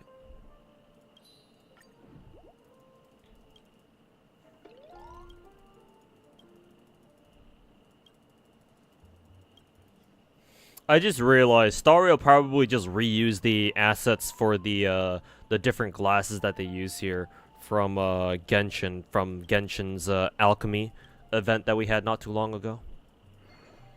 Because I was wondering why the glasses looked like very familiar for some reason. Like, oh yeah, they probably just used these from Genshin's whole like potion shit. So.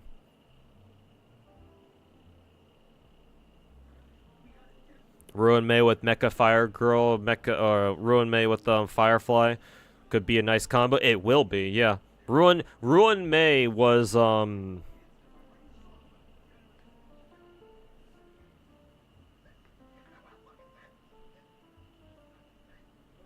Ruin Mei was, now that I think about it, Ruin Mei was the harbinger of of break effect teams. Like she was our first clue that Mihoyo is gonna try to like make break effect teams, like break build teams, or break builds an actual thing in this game. We just didn't think about it at first because we don't really have a lot of characters that like focus their kits on breaking enemies as like their primary thing. But yeah, you'll see Ruin Mei be like the go-to support for break teams because like that's kind of her thing.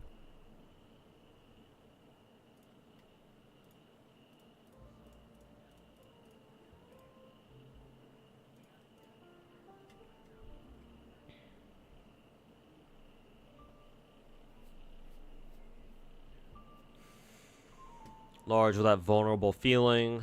Gotta be a little sweet with thick texture. All right. What does it mean by flavor base broken? Anyways, large glass. More ice. Slightly bitter. Also has to be strong. Okay. Are you strong? Just like this, maybe?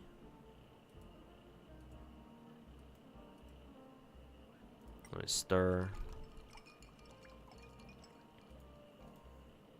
We add stellar champagne.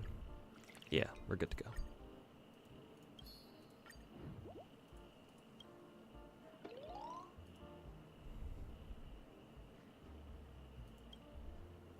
Isn't Paper Moon a Type Moon reference? Yes. Well, at least it should be. Maybe it is. Maybe it isn't. I would be inclined to say that it is, considering the whole Mihoyo Type Moon shit.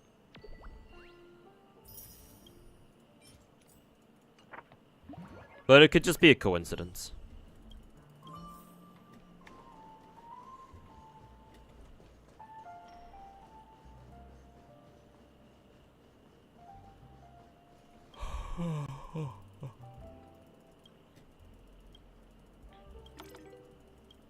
Room HMC Firefly will be really good. Yeah, expect them to be.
Gonna go now. Time to be corpus slave again, wage slave again. Yeah, I feel that.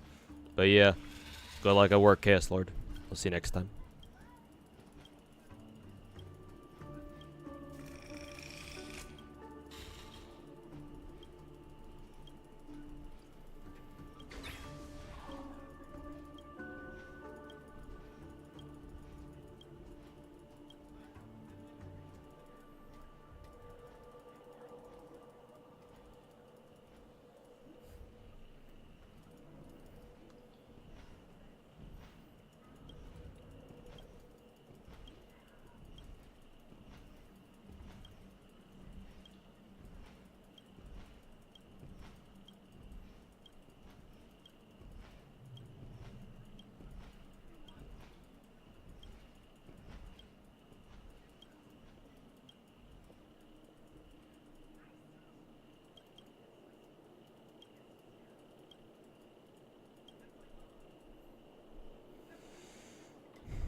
Or do I actually have to pay attention to this shit?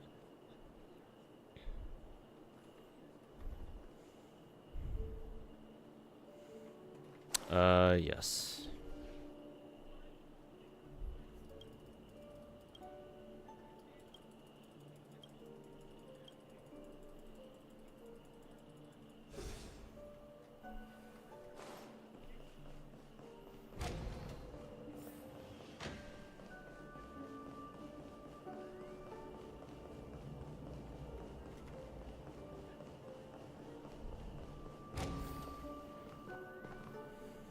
Hey, too. Hope you're doing well. Just stopped by to say hello. Hey, how's it going, man?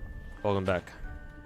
And yeah, things are looking better. However, my life is gonna be fucking miserable for at least the next couple of months, unfortunately. But at the very least, I think I see a light at the end of the tunnel, which I couldn't really say that before. But yeah, I'm doing a little bit better.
Starting to like Opera GX is giving so far, just doing downloads for the time being, getting a lot of things set up. What do you mean? Are you just saying that you like using Opera GX?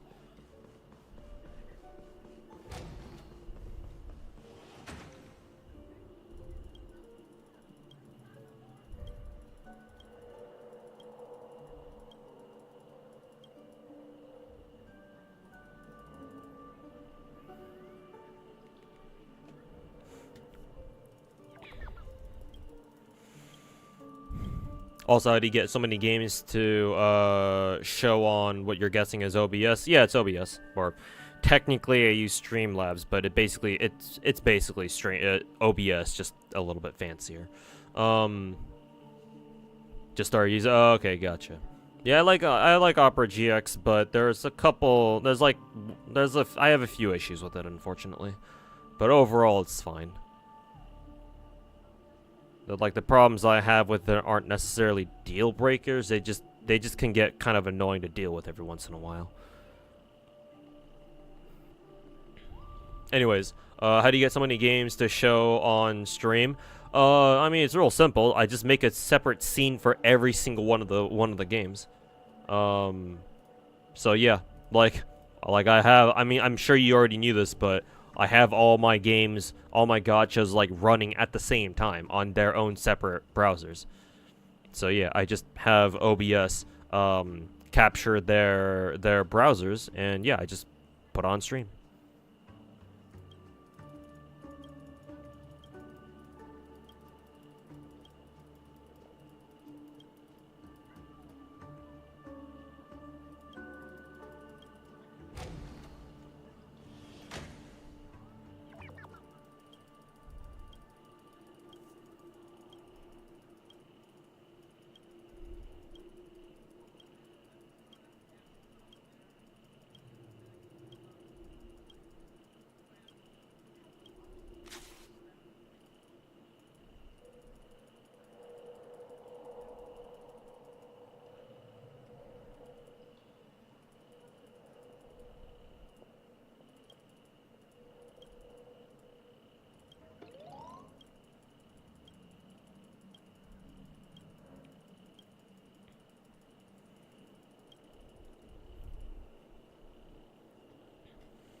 You're still learning to use OBS, so thanks for the info. Yeah, I would not recommend anybody else doing this. I mean, I don't know if anybody else can even do what I'm doing on stream right now, where I have 10 different gacha games all lined up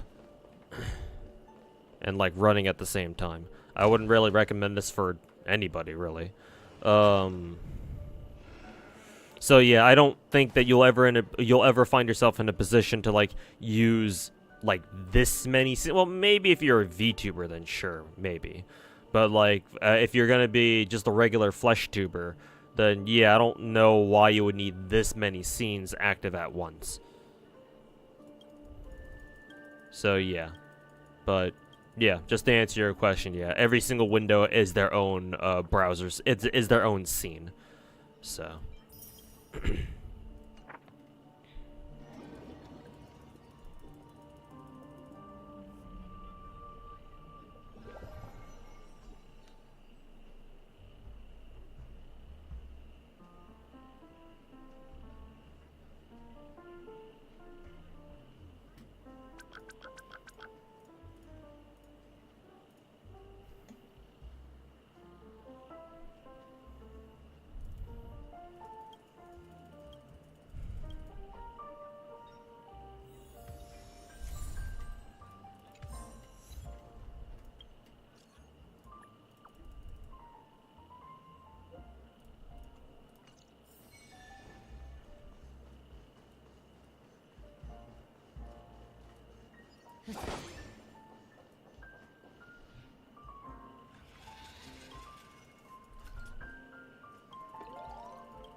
If you ever did, it'll only be like 2 games max. Yeah, exactly. Yeah.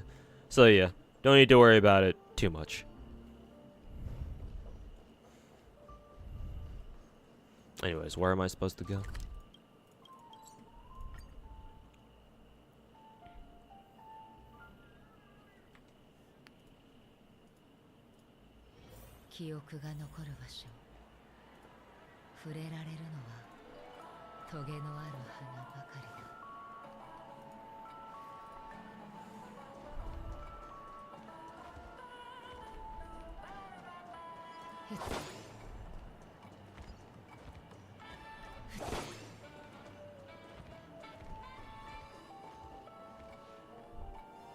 And look, it's Sparkle.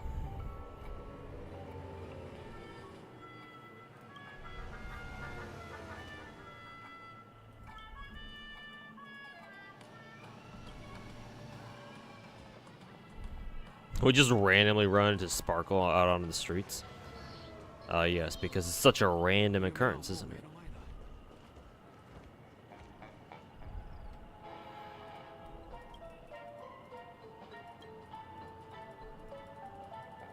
And then we just randomly run into Black Swan.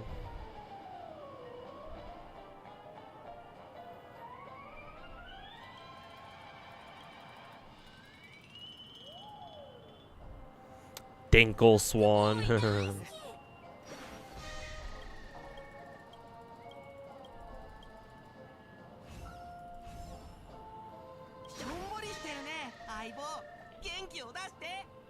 Did Clocky just tell us, did Clocky just call us his gay friend?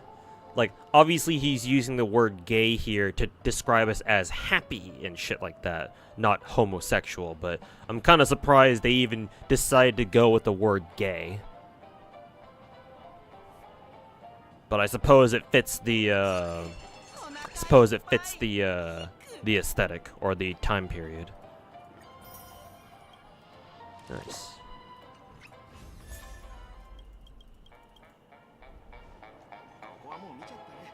Anyways, where the fuck are we going?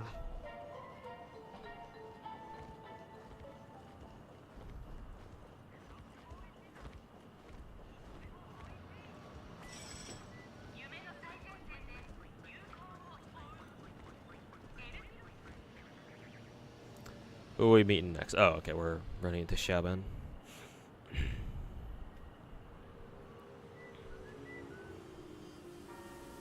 Clocky's BF is Misha. Oh boy, is this some Star Rail lore that I may regret knowing or learning.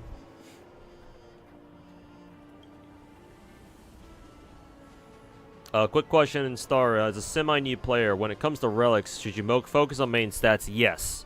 My recommendation for new Star Rail players is don't actively farm for relics from their caverns or whatever, from Caverns of Corrosion, until you are at least TL 40 or Trailblaze level 40. Because at TL level 40, you start guaranteeing yourself at least one gold. You start guaranteeing yourself one gold relic per run at the highest difficulty. But as soon as you get to TL 40, in my opinion, you should start farming relics then. Some people say to hold off on relic farming until you get to TL 50, which I don't quite agree with. Maybe they got some good points that, you know, are valid. Admittedly, it's obviously been a year since I've last, you know, that I've last had to deal with like early or even mid-game Star Rail.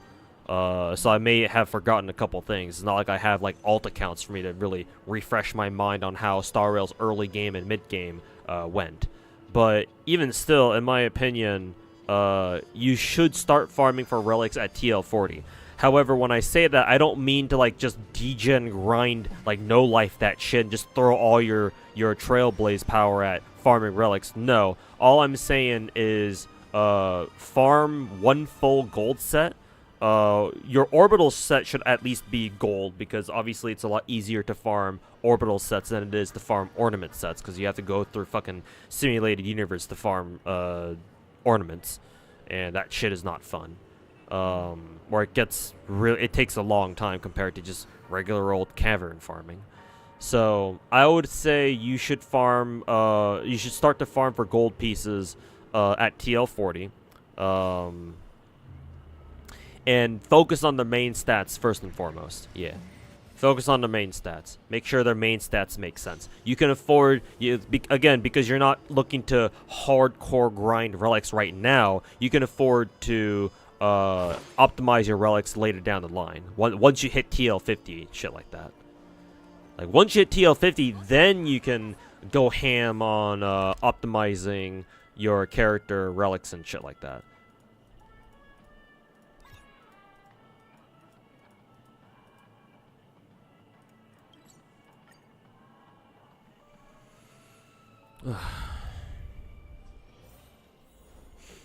You're TL 65? Then you're not a new player anymore.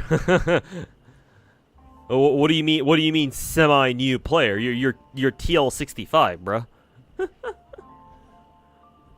Like, I'm pretty sure even if you were to have whaled and like max refreshed your Trailblaze power every day, it would still take you about, I think, a month and a half, something like that. A month and a half to hit TL 65 or some shit. I forget how long it took me to hit TL 70 in Star Rail. But like, you're not a new player anymore, Kenesu. Not even a semi-new player. You've been around the block for a little bit. Maybe I would say like 2 months or so, 2-3 months. Like, at that point, I don't know if I can call you a new player. Not even a semi-new one, like I said. Do I have any interest in the solo leveling gacha or not? Not really, no.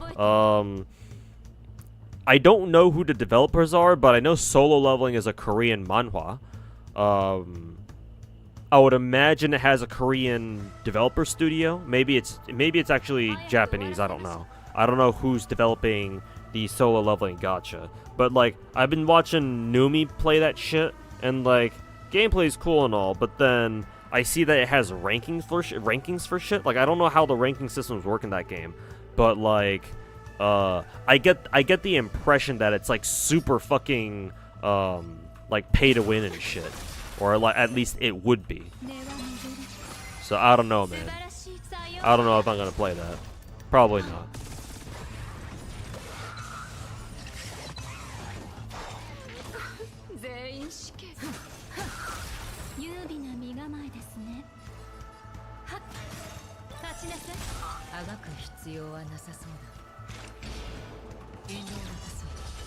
Netmarble? Okay, yeah, no. Fuck that shit.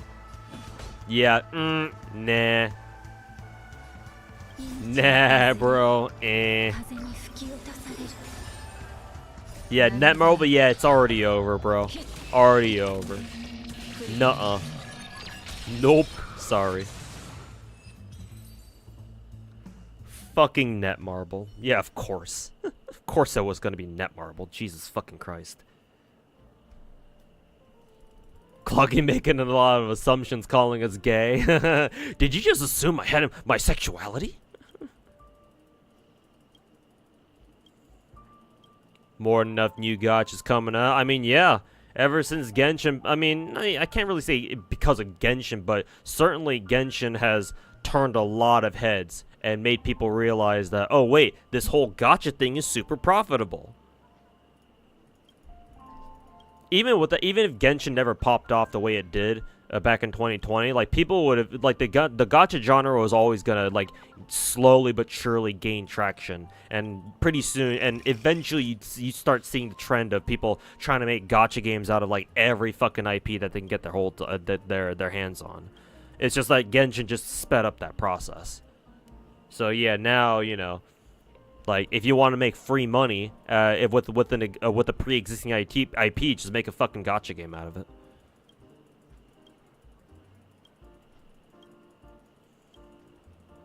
They're the ones with some server problems, right? Or is it something else? Well, the reason why I care about Netmarble, or I fucking hate Netmarble, is because they're the ones in charge of the Korean FGO server. And they've had a history of fucking up hard with the the Korean FGO server. Like, that's my personal reason why I fucking do not care for them at all. Like, they can burn in hell for all I care. But I'm sure they've done other things. Make something that I think best suits you. Oh, can we just freestyle this shit?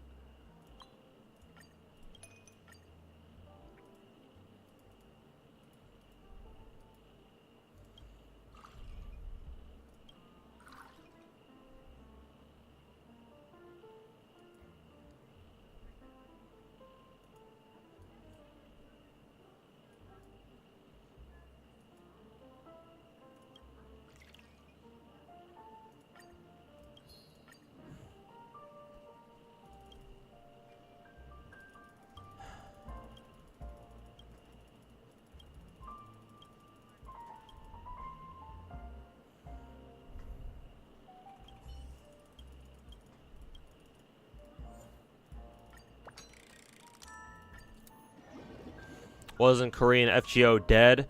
It's still not. It's still running. It's still active. I'm pretty sure. If the server truly died, then we would know about it. So it's still going, but like Netmarble ruined Korean FGO's future pretty much. Like, Korean FGO, the Korean server would have still been popping had Netmarble just fucking did their jobs properly and just localized it and didn't do anything else. But yeah, I don't really know how many people even play on the Korean server anymore.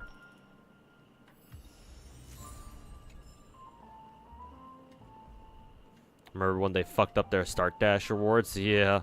And then they went ahead and fucked up their actual gacha pull percentages. That was a good one. Where are we going here? Down here.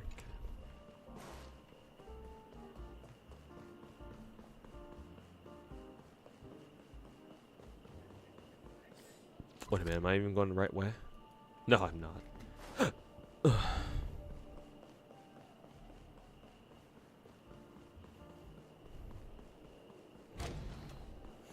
Played when the game came out, then quit only to return 2 months ago. Oh, you just made it to Pinnacle. Oh, you're talking about Star Rail. I see. Okay, I see. So you played back when the game came out, but then you quit until just 2 months ago. Oh, okay, that would explain it then. Then yeah, then I kind of understand how you're already TL65 then, as a quote new-ish player. Okay, that makes more sense.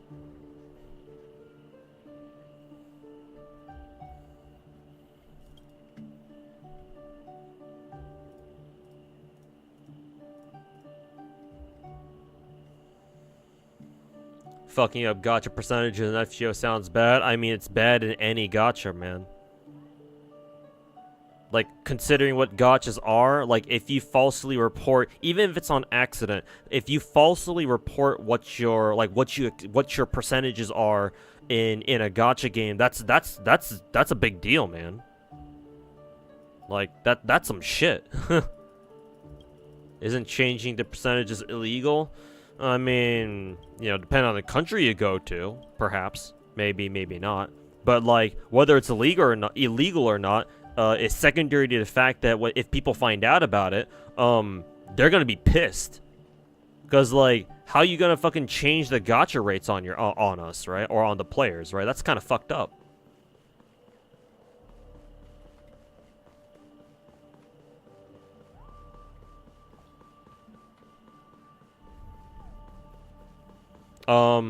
I know that China a while back, like this is like this is like what 5-6 years ago. Mainland China actually did pass a pro gacha game law.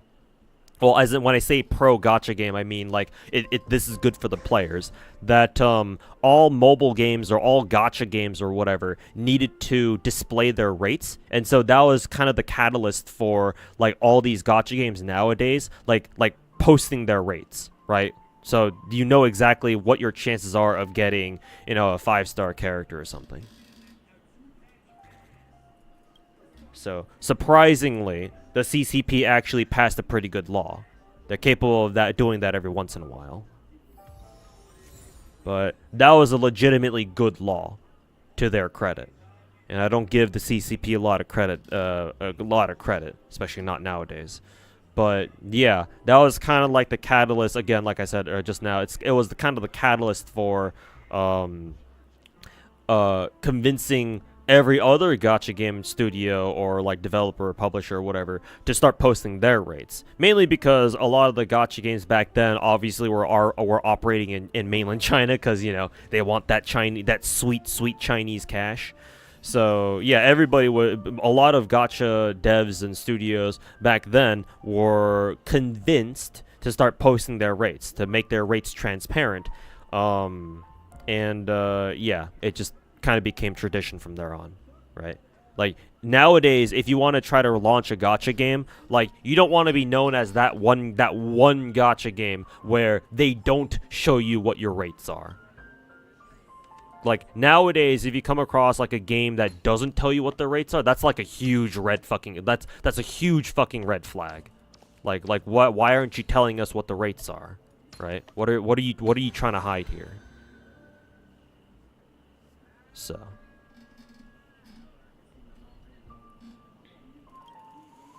your main DPS is Zakron. She's E2S1. Ooh, very good. She's your favorite character, yeah. As she is for many players. One of the reasons why you returned to Star Rail. Hey, she brought you back, huh? CCB doesn't deliver a lot of credit. No, they don't. But sometimes, every once in a while, they're surprisingly capable of doing something right.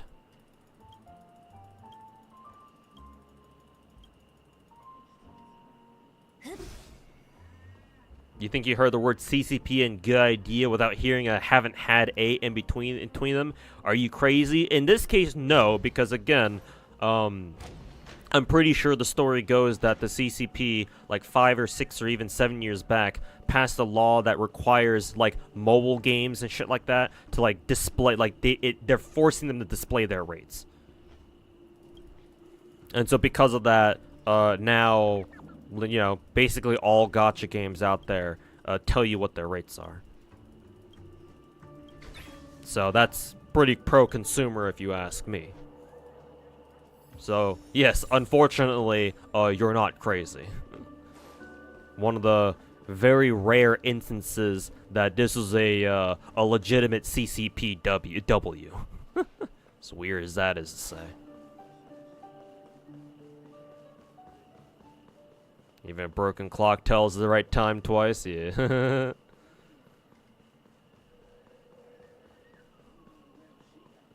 Am I gonna do videos for Wuthering Waves and or Z3? Not pressuring, just curious. I do want to do the same shit that I did for... I do want to make, like, how to play every character in Wuthering Waves type of shit. Here's the problem, Derp and Drake. I don't have time to edit my own videos anymore. Because, again, I have a new job.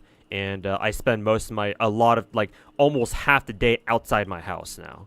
So there's no way for me to edit videos on my own anymore. Which I would still like to, but... yeah, it's just an impossibility. It's just an impossibility now. And, like, that means that I can't, like, that means that, like, I'm contemplating shutting down my Patreon because, like, I can't make videos on a regular basis anymore. And the whole point of the Patreon was so that you guys could support me, in a different way while I got more YouTube videos out. But now that I can't make any more YouTube videos anymore, at least not on a... like as quickly as it could before. I mean, it's not like I even made videos all that quickly anyway before I got my new job. But now I'm definitely not getting any videos out now. Other than the ones that I can make pretty quickly, like for example my Whales Logs videos that I still need to make, by the way. And it's almost been a week already. Yeah. Right now is definitely a transition period for me. I can't really do much except for wait and bide my time and like try to save up on some cash so that I can hire an editor, like hire a legitimate editor to start editing content for me. Both in terms of like stream react videos and like standalone YouTube videos.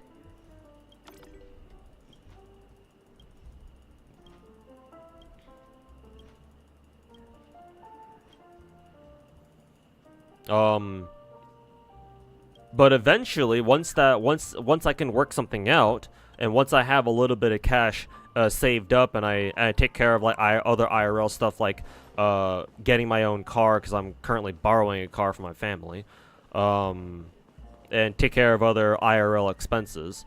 Once I get all that shit handled, and after a couple months of saving up a little bit of money from my new job, and of course me streaming and whatnot. Yeah, I do eventually want to hire somebody to help me pump out content on at least a little bit more consistent basis, because I can't do that on my own now.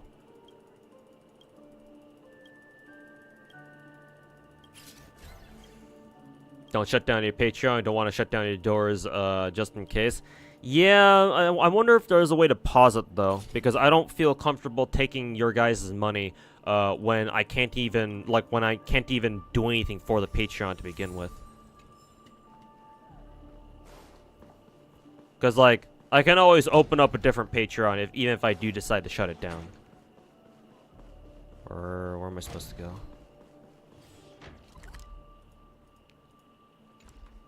I guess we can go around.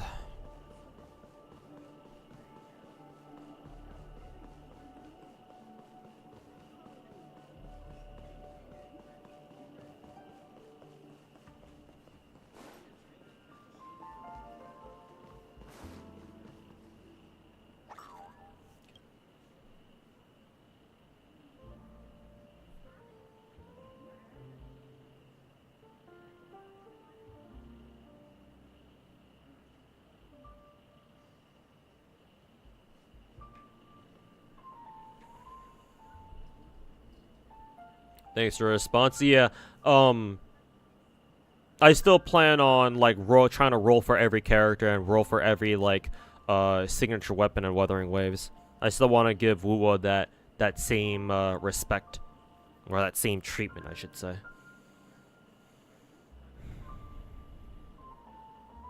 Kind of trade / occupation to do. I'm just a simple fucking 9-to-5 office worker. Technically it's not even a 9 to 5. It's an 8:30 to 5:30, which is even worse. Cause they give us an hour for lunch, which is nice, but overall I think I would prefer just a straight 9 to 5, and like just take out that lunch hour altogether. Like I don't know, just have us eat lunch while working or some shit. I would much prefer something like that. But oh well. I don't make decisions there, so obviously not. I'm the lowest ranking worker there, so, or one of the lowest. I think we had some new hires the other day. But I think they work in our warehouse instead of like part of our import teams or whatever, so. But yeah, just a good old office worker, nothing special. Nothing fucking special. Yeah, were you staring at Shalban's ass? Her ass. But yeah, that's kind of like my content plan moving forward, chat. I'm going to discuss it again in my next FGO Wales log that I will try to record tonight.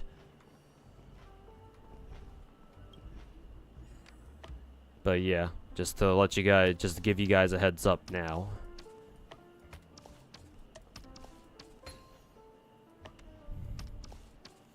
Still trying to keep the dream of me becoming a full-time content creator alive, but we'll see if I can hang in there.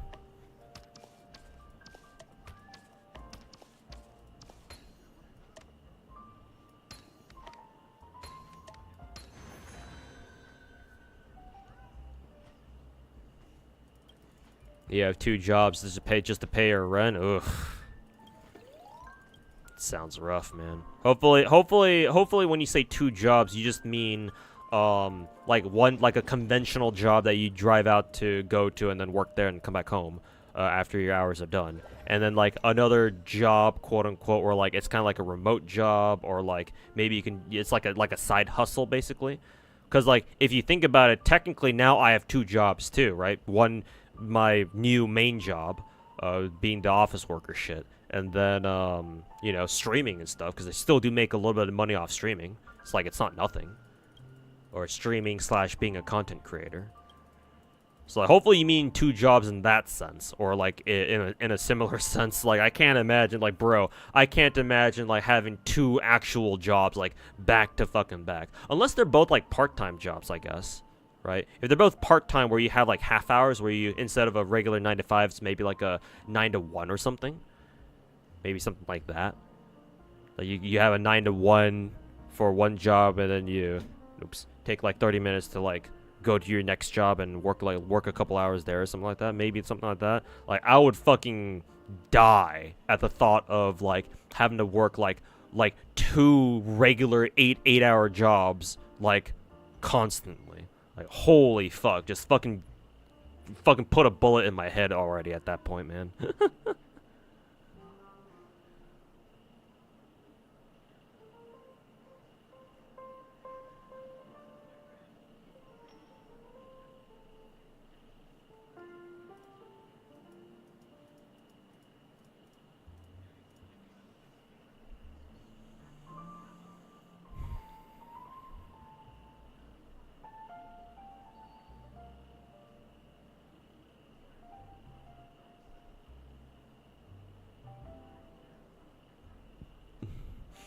Shalban, playable when? No idea.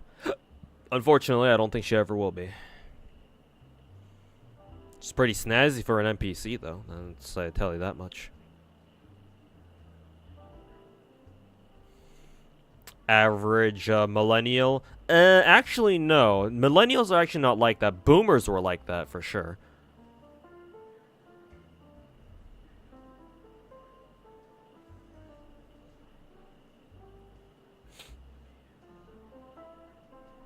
Actually, I think half the millennials might be like that. I think maybe half the millennials might be like that. Because my brother is definitely a millennial, and he's definitely the fucking workaholic type of dude. So like, yeah, like maybe some millennials, but not all of them. Not all of them for sure. You tend to just work through your lunch for the extra money. I mean, you're lucky that's even an option for you, because that's not even an option for me. At least I actually have never asked them if that would be an option for me. I don't think they would allow it in the first place, though.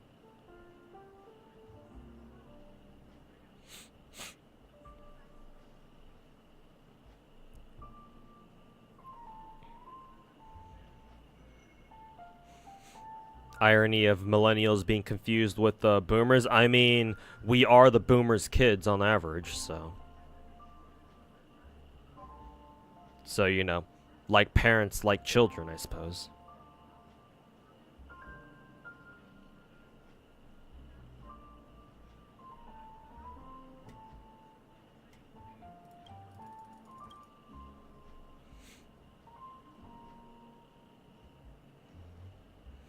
We feel old just like the boomers too. Yeah, when we're looking at the Zoomers and the alphas, the and Gen Alpha, yeah, we certainly do feel old, don't we?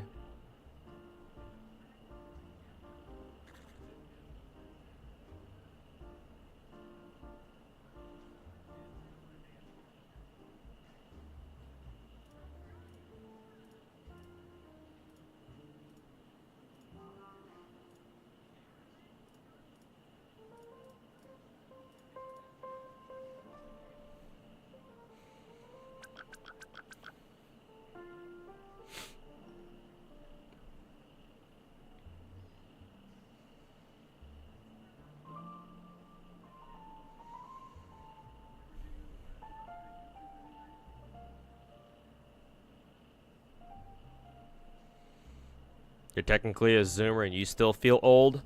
Yeah, cause Zoomers, the generally accepted the starting birth year, like the oldest Zoomers are like, what, like 25, 26 at this point or something like that.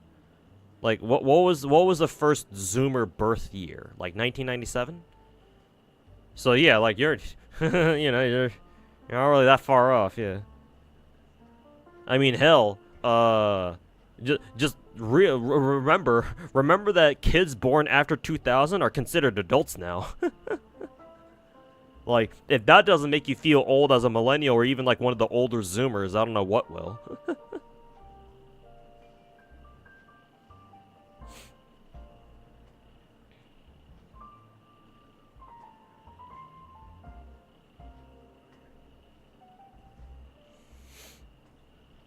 If you're born in 1997, you can be both a Zoomer and millennial. Yeah, kind of like the transition period. The transitional Zoomer.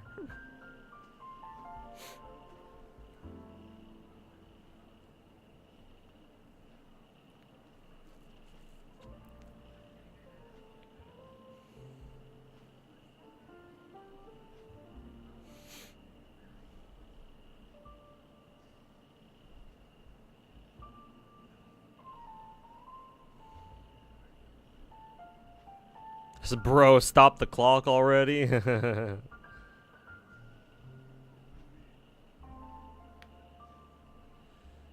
You get up at 3, get to work at 4. Jesus, so another hour commute just like me. Then you get off work at 1, then you go to your other job at 2, and then you get off at 10. Bro, when the fuck do you go to sleep? Well, obviously when you get back home after your second job. But like, bro, assuming it takes another hour for you to get back home after your second job, you get home at around like 11 and you get up at 3, so it means you only have 4 hours of sleep. Where the fuck are you getting the rest of your sleep, man?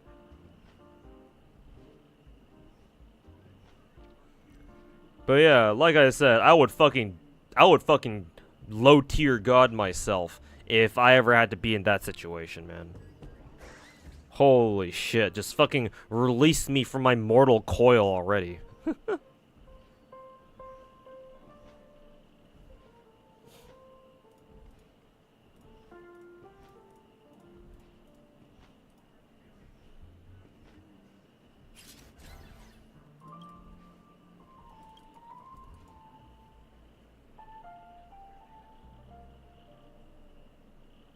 You turned 24 last month, and you hate how old and young you feel at the same time. Yep. The midlife crisis in your mid-20s. Move over, millennials. It's our time to have midlife crises now. Most places make you take at least a half an hour for lunch, but there are some that let you just work through it. Yeah. Yeah. Make something that's tailored for myself. tailored for myself. Then I'll get a big old glass, a lot of ice, and get me some sweet ass shit.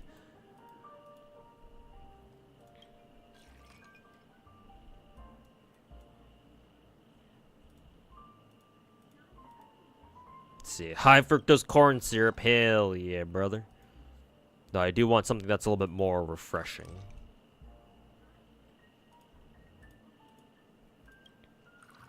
Rejuvenate. I wonder if this is meant to be like Coke or something. Let's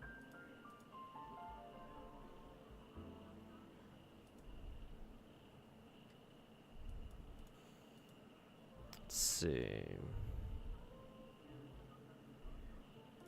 Guess we'll go with Stellar Champagne.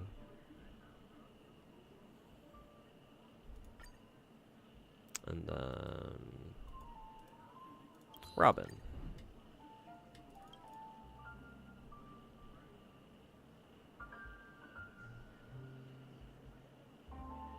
Also, thanks for making you feel old.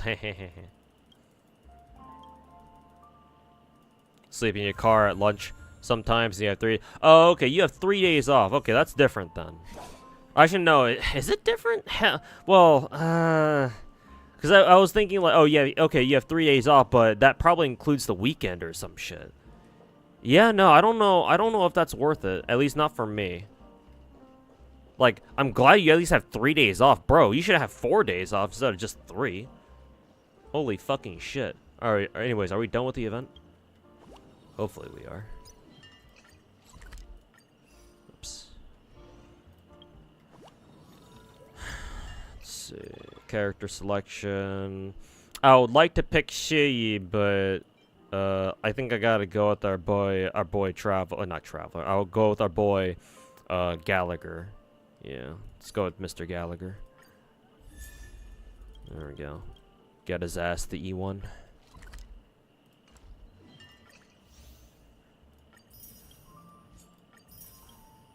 Okay. Let's see, reach review level 10? How is this still not done yet? The fuck?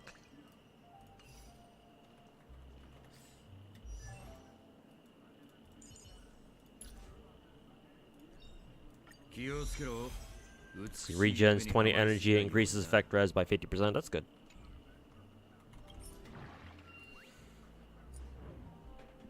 Sleep in your car at lunch sometimes. Okay, yeah, that would make a lot more sense then.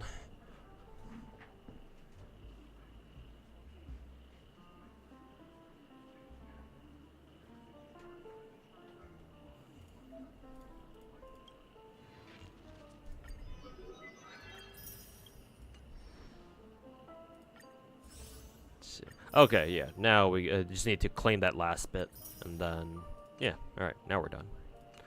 Alrighty, cool. Speed ran that event. It wasn't actually too bad. Less than 3 hours. Very good.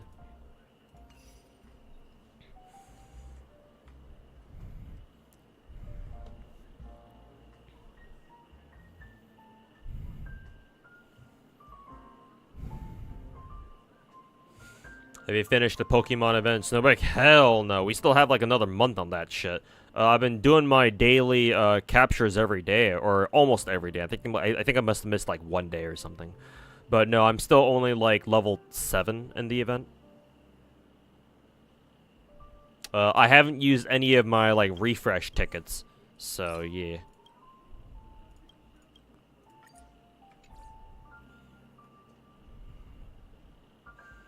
Shoban so fine, bro. Why make her unplayable? I don't know. Go ask MiHoYo.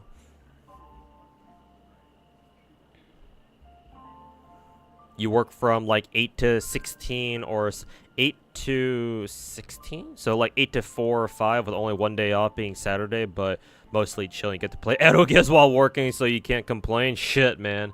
I'd love to work there.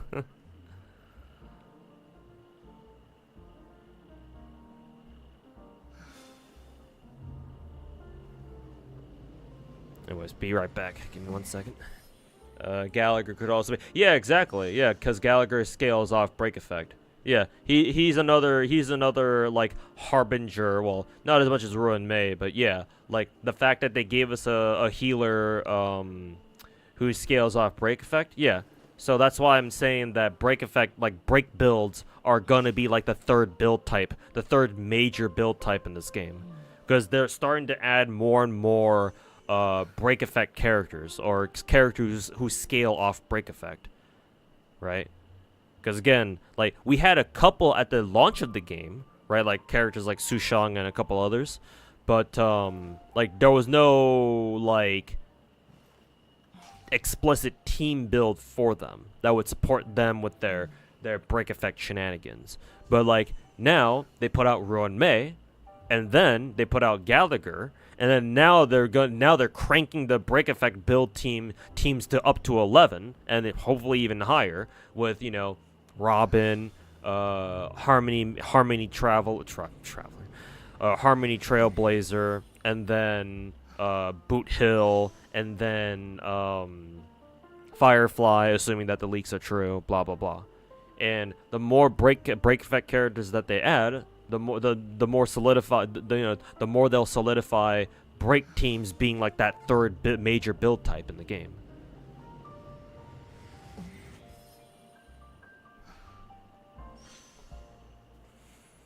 You're a diesel technician, so the money's been really good. Oh yeah, I assume blue collar. Yeah, blue collar jobs are paying very well these days. So yeah, I certainly hope the money's very good for your sake. You're almost at the point where you just need one job though. Been saving for your first house. Yeah, that makes sense. You've been grinding for your own place. Yeah, that's good, man. And you with mortgage loans being the way they are these days, yeah, I don't blame you for having to pick up 2 jobs and grind for a bit. But yeah, hopefully you don't need to grind like that for too much longer. Hopefully all you need to do is just have one job and that'll be good.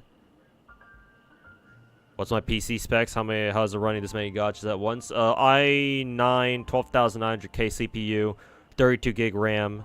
And then 3090 card. To run a lot of games at once, mainly it depends on your CPU strength and your RAM strength, or your RAM size, how much RAM you have.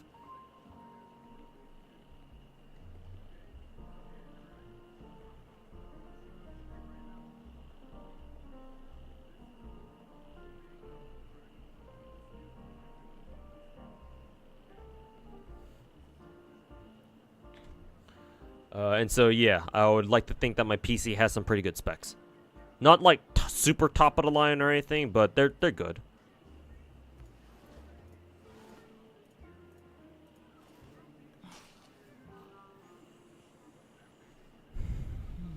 Just made it to 42 an hour. Sheesh.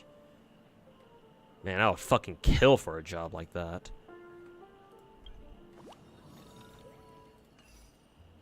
But I mean, hey, if you're grinding fucking 2 jobs, yeah, I certainly fucking hope you're being paid well.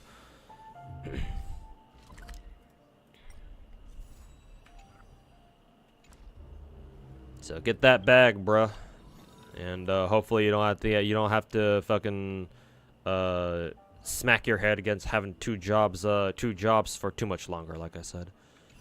Let's see here. Oh yeah, let me go to the bathroom real quick. I'll be right back.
Okay.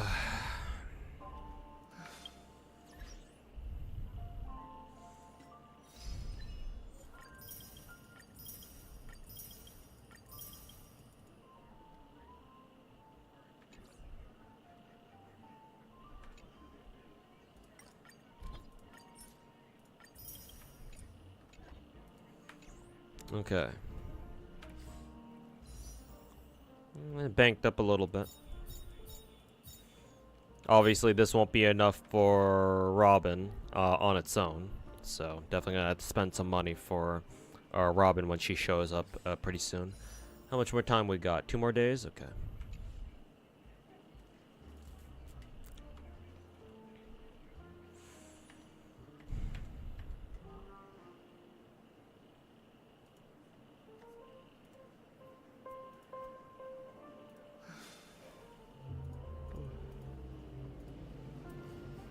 Time to memer. Alright, Estenex, or Estinianex, I don't know how to say it name.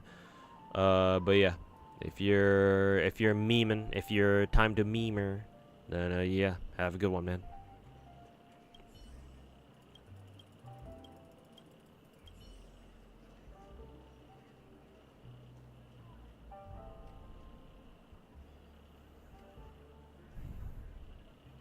Rate up order for next patch. Boot Hill first? No, I thought that too, but it's Robin first, then Boot Hill.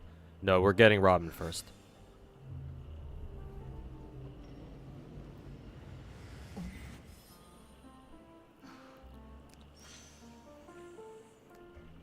Is Robin worth it? You're hearing, you've been hearing she's mid? No, she's not mid. Anybody who says that Robin is mid is probably doesn't know what the fuck they're talking about. The reason why I think Robin will be strong is because Robin will be the first Harmony character who will actually contribute to your team's damage output herself.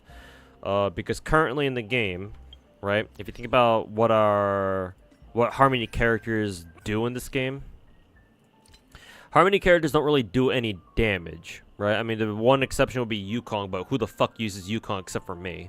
And even then, I don't really use her all that often either. Yeah, because besides Yukong, nobody else has an offensive ultimate, right? Like most Harmony characters only are meant to support your team, and they usually don't have like an offensive skill, right? The only way they can hurt enemies, the only way they can hit enemies at all is with their basic attack. That's it. And then Yukong and Hanya are the exceptions because Yukong has her single target ultimate, and then Hanya has a skill that she can actually attack enemies with. To give them her debuff or whatever, either debuff or like, you know, oh, you get your skill points back or some shit. Robin will be the first 5-star Harmony character who actually has attacks of her own that will actually be significant. And the reason why that's important is because remember in Star Rail that your team, you can only have 4 characters per team, right? Let me pull up the team menu here.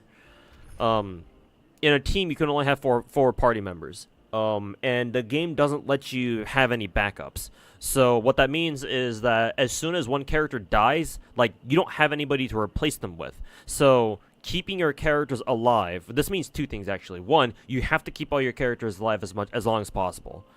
Because again, the moment you lose one, your team loses power permanently for the rest of the game, right? Because you can't resurrect them unless you have somebody on your team who has a resurrection ability, or like a res ability.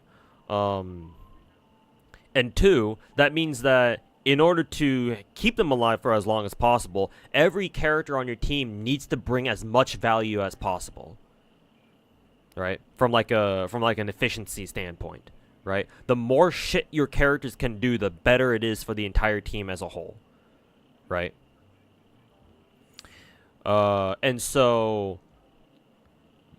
the fact that Robin can start doing damage means that she's a Harmony character who will contribute to your team's damage output. And remember that she's a Harmony character, and so she will give herself her own attack buffs and damage buffs. Obviously, she doesn't care for the crit damage buff because that's fixed, as far as the last leaks were concerned. But she'll still do more damage thanks to her attack buff and her damage buff, right? Those are still very important. And so, because of that, now all of a sudden we're used to Harmony characters kind of being dead weights when it comes to like DPS outputs themselves, right? Because they're not meant to be doing damage, but Robin will do damage. And that, I assume, in my opinion, I assume that will change things a little bit at the very least. To be fair, I don't think Robin will, at least on paper, she's not anywhere near as game-breaking as, like, the other three, the other three Harmony characters we have so far, the other three 5-star Harmony characters we have so far, right? And on paper, I would consider Bronya, Ruin Mei, and Sparkle to all be even more broken than Robin, because because Bronya's skill gives anybody on your team a free turn. Like, that's kind of busted, if we're talking about, like, gameplay theory crafting here. Ruin Mei, doubles everybody's, like, weakness break, which that is very strong in this game. Considering, like, that's one of the core mechanics of this game, is to break enemies, right? So, like, she's the only one in the game who can, currently, anyway, in, like, MOC and Pure Fiction, she's the only one who can allow your team to deal more break damage, or more break efficiency, or whatever you want to call it, or more toughness damage. Sorry, that's the proper term. So yeah, that's kind of busted. And lastly, Sparkle just straight up gives you more skill points. Like, she straight up increases your skill point cap. Yeah, that is absolutely busted. Like, skill point management? What do you mean I have to manage my skill points? Oh, sorry, I get to just press Sparkle's Q. And would you look at that? I have 4 more skill points. Oh, very skillful, I know. Like, technically speaking, Robin isn't as busted as they are, because it's not like that she has anything in her kit that's, like, that busted. Or, like, that... She doesn't break the game, like in the way that the other 3 5-star Harmony characters do. Instead, what she does is she just starts doing damage. And that in and of itself has the potential to be broken. Because, again, we're used to Harmony characters not doing damage, right? Because normally it's not their job. Their job is to help other characters do more damage. But when when Robin starts doing damage herself, and she's supporting her team with, like, fat attack buffs and a fat damage buff on top of that, all those elements together might push her over the edge into, like, true broken territory. Yeah, Banner will switch on Tuesday.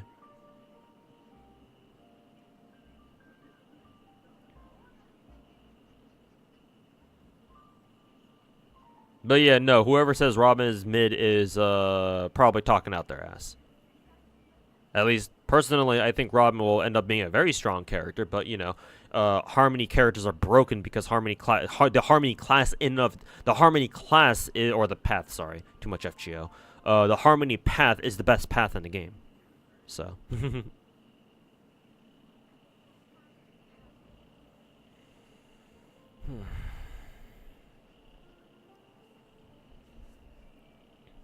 Question is how good Robin and Firefly would be. You mean together, or are you just talking about them individually?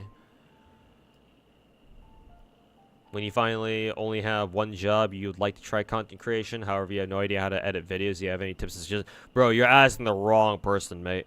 I hardly know how to edit videos. Like, I edit my own videos, or at least a lot of them. Most of them, actually. But, like, I don't have any actual editing skills. Like most other people's videos that you see from, like, professional content creators, that have a layer of editing to them, like some editing done for them.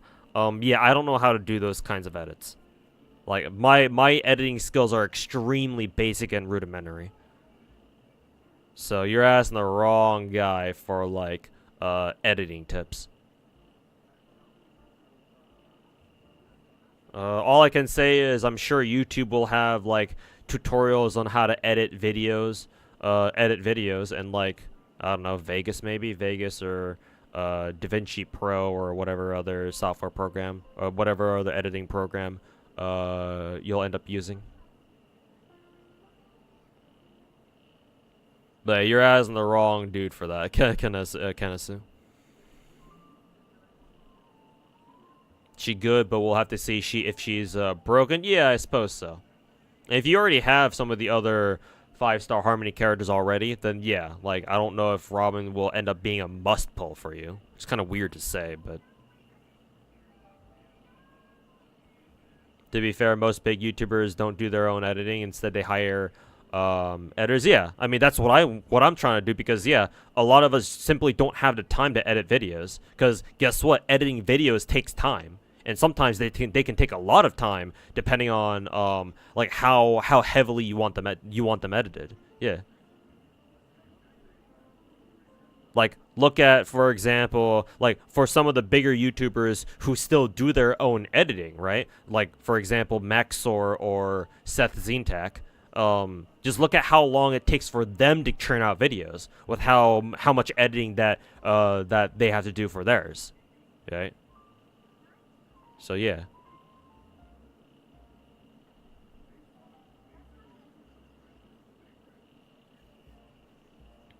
But yeah, that's kind of like the content creation like threshold. Like, if you can get to it, right? You start out doing your own content, and then once you get popular enough, and once you start making a little bit of money, or enough money, you just hire somebody else to do your editing for you.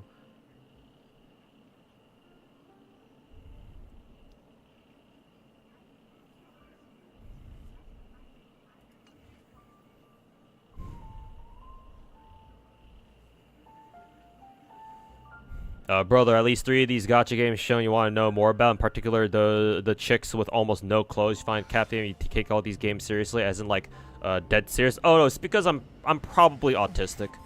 Most people do not have the mental bandwidth to handle all these gacha games at the level as I do. Some people say they play a lot of gacha games, but do they really?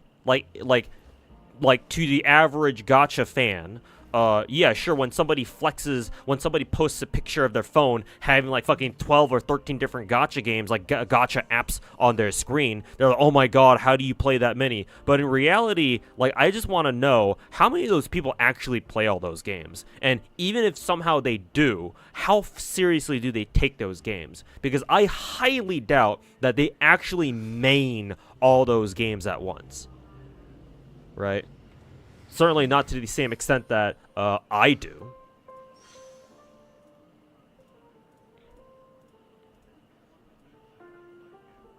But yeah, the short answer is I'm probably fucking autistic. Because again, if you're a normal human being, ain't no way you see something like my stream right now and think that's okay.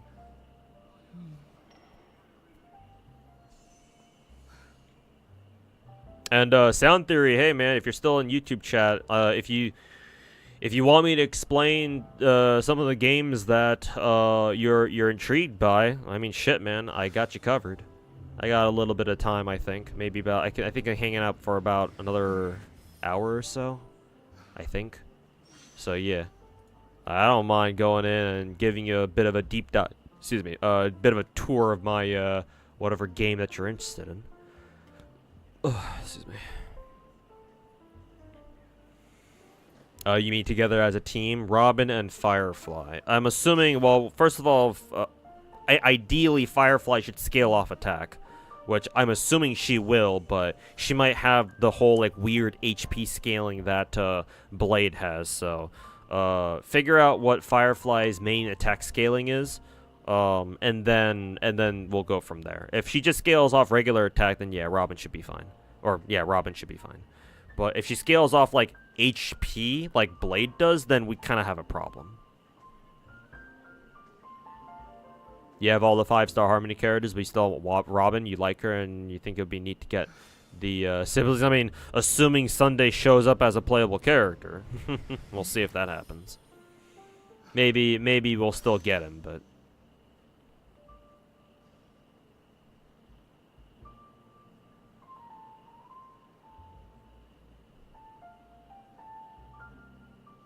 So yeah, best of luck on Robin's your Robin rolls later this week. Some gachas can just take like 5 minutes a day and nothing else, while others can take literal hours. Yeah, but even then, anybody can play like a gacha game for like 5 minutes a day and just fuck off for the rest of the day. Right? Like, I want to see some of these people's accounts and see how good they are. Like, see how invested they are and how much they actually play the game. Like, whatever the fuck that means for each gacha game.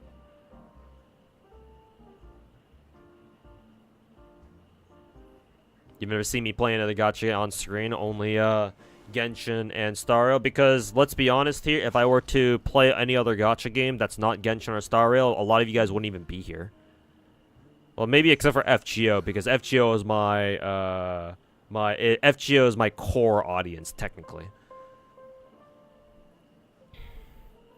And considering I was trying to make it as a content creator, like I kind of have to play both Genshin and Star Rail. Because those are the games that have the biggest audiences right now,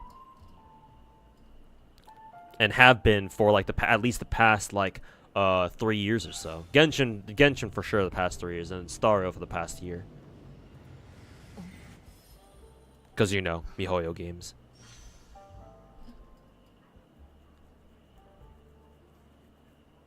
Like the only way you're gonna see me play another gacha game is if like something comes up and I have to do something on them. While I'm playing Star Rail or while I'm playing Genshin or some shit.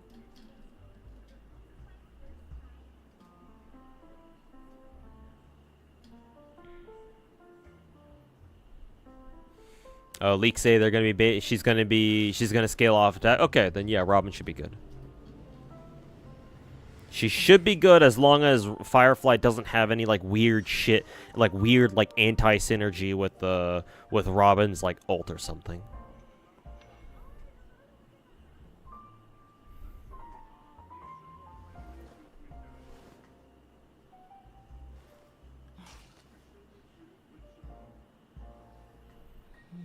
I can see your FGO and Star Rail account. Tell me what you think. I mean, you can drop your Star Rail UID, and I can go look it up on Enka.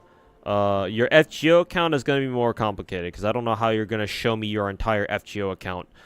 Because unlike MiHoYo games, you can't actually show your your entire account very easily to other people.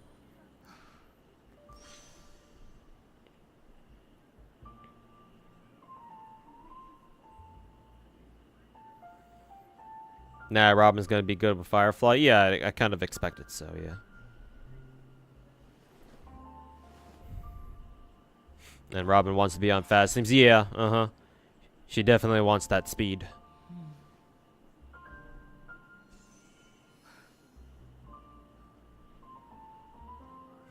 You wish Limbus Company was as popular? Yeah, unfortunately, I believe it's a very niche game. Small studio, small budget, that sort of thing. So, what can you do?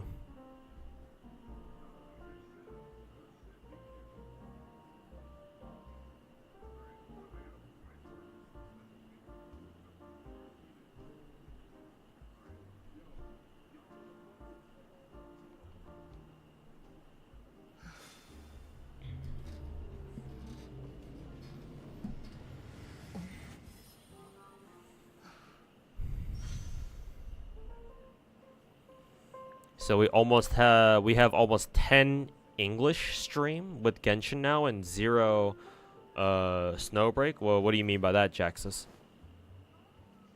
Are you just saying that Snowbreak doesn't have any English voices? Because I believe originally the Snowbreak devs were planning to give Snowbreak English voice acting, but then like a couple months in, they announced that they just scrapped the they just scrapped all their attempts to give the game English voice acting, because they just, at the time, they weren't making a lot of money, so they had to abandon English VAs. They might come back to it now that ever since the devs turned Snowbreak into a Coomer game, they might not, and they're actually starting to make money again. They may bring back English voice acting. We'll see, but for now, Snowbreak doesn't have an English voice acting.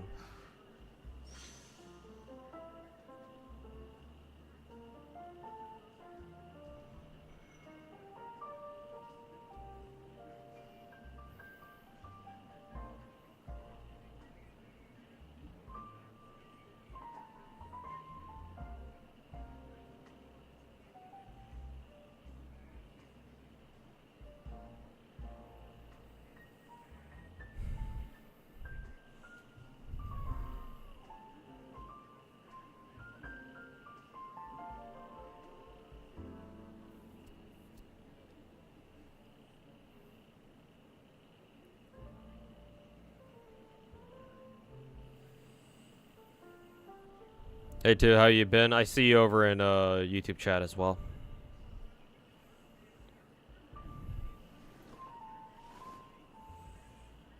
How does the 10 gacha setup work? Multiple devices or different sessions of emulators? Different instances. Half my gacha games are on emulator instances. The other half are either on their own PC clients, or in the case of FGO, it's on a tablet. So, multiple devices, technically.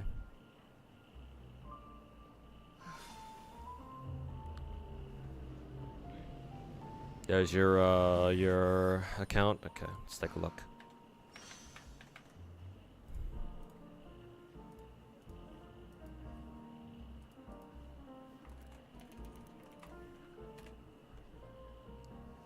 Oh, I really want to go to bed early. Never move your FGO onto different devices? No, it's always been on tablets. Either my phone or tablet. I've never had my FGO account on an emulator. However, recently I have thought about putting my FGO account on LD Player. I forget what the reason was, though. Yeah, I actually forget the reason why I wanted to do that. Maybe it'll come back to me later. But yeah, I was considering putting FGO on an emulator. But yeah, haven't gotten around to actually doing that yet.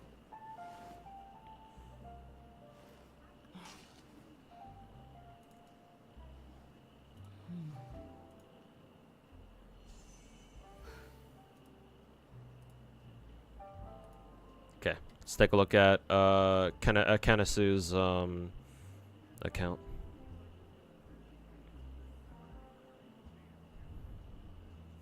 How do you combine it? One stream, PC, and tablet? Oh, for my tablet, there's this thing called a lightning adapter because I have an Apple, well, I have an iPad. So, there's a device called a lightning adapter for iOS devices where it can take both a charging cable and an HDMI cord. And what you do with it is you hook it up to your tablet, or you hook up the lightning adapter to your tablet. And then you plug in your charging cable and your HDMI cable, and then the HDMI goes to a capture card, and I use an Elgato HD60, right, just a regular ass HD60. And then I have another HDMI cable that goes from the capture card into my PC. So that way my PC can capture my tablet screen directly. And then OBS recognizes that as its own separate window, and that's how you're able to see it.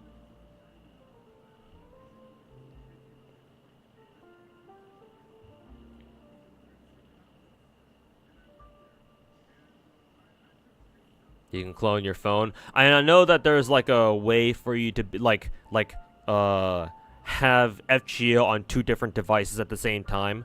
Though I don't think that trick is necessary anymore. And ever since Aniplex announced that, oh yeah, Aniplex will finally have its own proprietary account binding system now.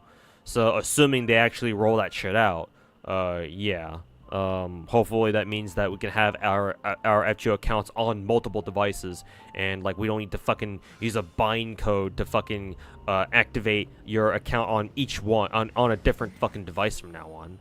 Christ, that shit was fucking retarded. I can't believe we had to deal with that shit for 9 years. Keep in mind you just returned. Oh yeah, no, don't worry, Kenneth. I remember. So yeah, I'm assuming you're still trying to work on your Kafka. Because only level 70. Also level 70 S5. Yeah, S5. Good night, sleep well. 4-piece DOT. That's fine. You're still working on giving her an ornament set. Is this a space sealing station? I suppose that's not bad, but you can do better nowadays with like what is it with 2-piece Glamoth? Yeah, 2-piece Glam.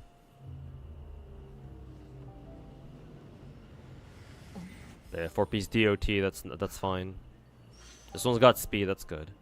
EHR is actually not bad. Actually, you kind of want Kafka to have at least what was it again? 24% EHR. So yeah, have the this artifact here or this relic here having both speed and EHR is nice, especially because you don't have her Gacha like you don't have patience. Crit rate doesn't really matter. Attack percent's nice. Crit damage that doesn't really matter. You should switch out this piece. What is this? This is the gloves or the hand pieces. You can afford to switch these out for something else. Give this to somebody. Give this to. Actually, no. This is fucking DOT set, so technically you can't even give this to anybody else anyway. Because like, who the fuck cares about crit stats at all? So just pray that all your rolls go into attack percent or something. This one is attack percent. That's good. Attack percent body. What is this? Crit damage. Don't care. Speed. That's nice. And then, what is this? Speed boots, yes. Crit damage, don't care. Break effect is alright. Not like the most important thing for her. And then flat attack. Okay. So yeah. Keep working on your Kafka. See how she develops later. Let's see. I'm just going to take a look at your Acheron real quick.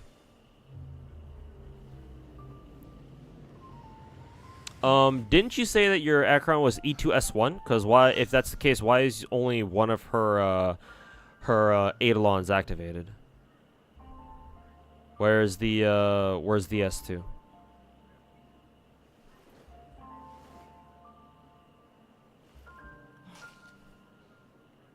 Okay.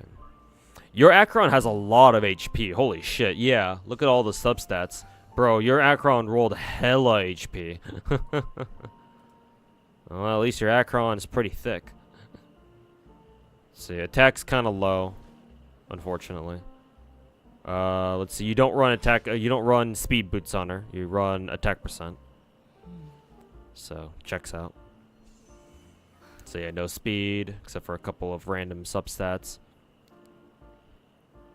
Crit rate, crit damage, only 43. Okay, yeah, you gotta work on this. 43, 120, 121. 36 break effect, 100 regen, doesn't matter.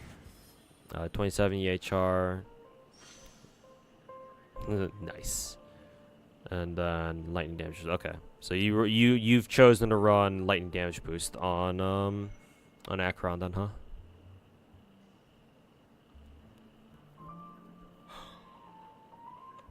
At least it has attack percent to go with it too. So, hey, yes, it's me. Welcome back.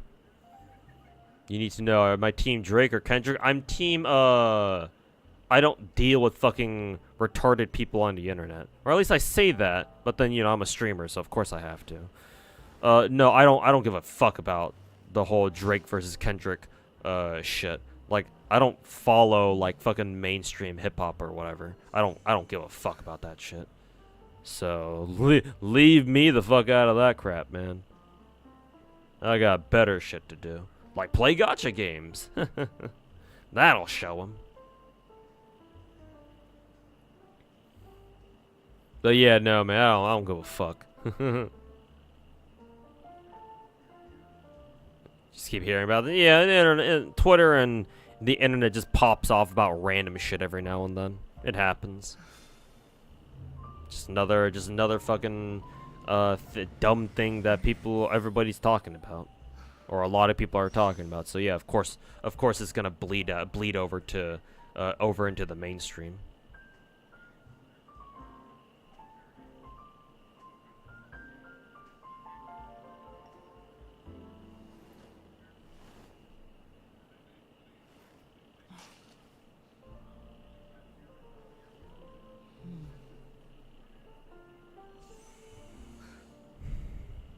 people don't know who Kendrick Lamar and Drake are. Some people don't.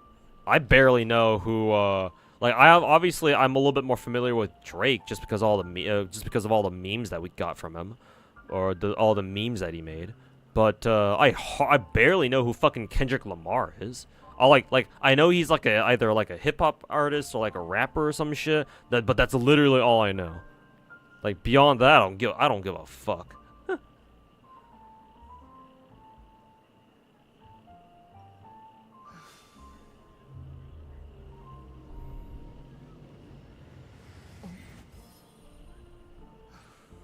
You don't have the node for the relic unlocked yet, so you have to just craft them. Oh, that's funny. I didn't know that the game lets you craft relics that you actually can't even reach yet. So that's kind of funny. But yeah, just keep working at it.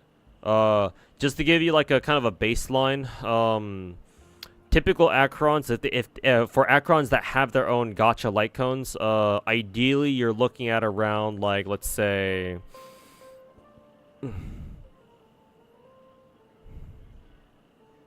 yeah, I think your crit rate is okay, but you want at least like 200% plus crit damage, I think, or as close to 200% as you can get it. And then the higher crit rate you can get, the better too. But yeah, you've got a lot of work to do. But yeah, like you said earlier, you just came back, so obviously you didn't have that much time to work on your Acron build. So yeah, it's gonna take you some time. But best of luck with that.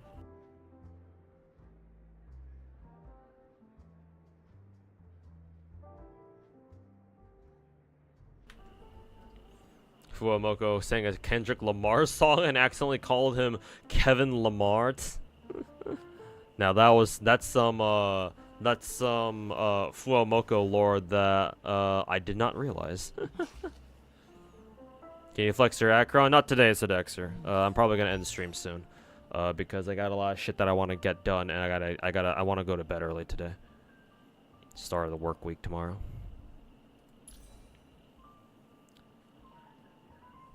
Just don't know what the drama is. Yeah, I barely know what the drama is either. Apparently something about how like either Drake or Kendrick Lamar like made diss tracks on the other guy, when like as rappers, like hip hop artists, is kind of like an unspoken rule where you don't expose like the dirty laundry of other artists or other rappers or some shit. So they've been going at it against each other or something like that. I don't fucking know. But yeah, maybe next time, Sedexer. But yeah, sorry, not tonight. But yeah, 70 crit rate. Yeah, just to give you a reference, this is what my Acron looks like, and she is E0. And my Acron has, it says 55, but you add plus 16 to it because she'll get another 16% in combat thanks to her relic set. So in reality, she's got 71 CR and 231 or 232 CD. So I would consider my Acron to be one of the stronger ones. It's not exactly top of the line, but she gets the job done.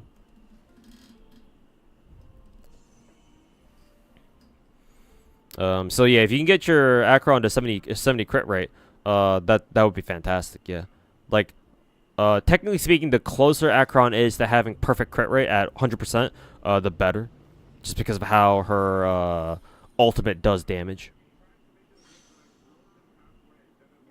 But yeah, the higher your crit rate and the higher your crit damage, the better. Pretty simple. And then if you run her with her standard sets like 4-piece Pioneer and 2-piece or sorry, not 4-piece Pioneer.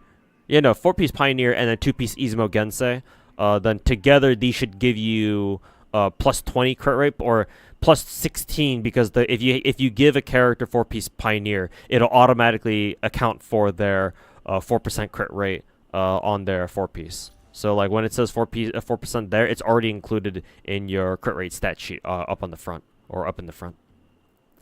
So yeah, Pioneer and Izumo Gensei should give your character, whoever's using it, plus 16% crit rate for free. Tuhu, when's the best time to play a new gacha game? Day 1 or during anniversary? Day 1. Day 1.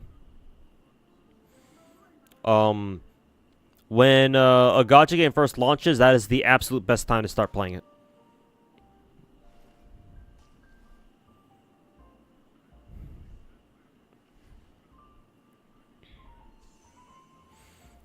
It's not during anniversary. I don't know where you got that idea from. Maybe somebody told you that, oh yeah, the best time to start a gacha game is during anniversary.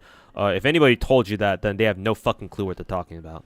But the reason why you want to start a gacha game on day 1 is because remember that gacha games are all live service games, and the way they make money and the way they do content most of the time is by, exploiting FOMO, right? Everything is limited time. Oh, these limited time characters are only going to be on Reddit for like a week or two, like maybe 2 weeks or 3 weeks, depending on the game.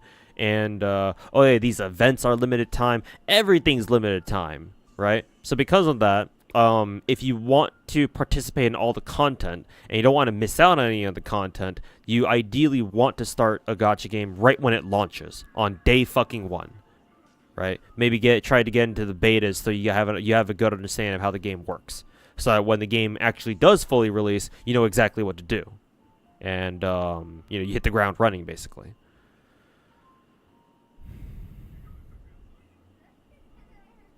So yeah, I would say day 1.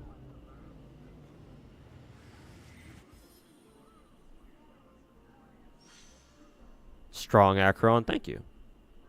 I am looking for a pair of attack boots because I use Acheron with Sparkle a lot. So, obviously, she doesn't really need speed boots at that point if I'm going to just use her with Sparkle anyway. But yeah, I think my Acheron's pretty damn good for what it is.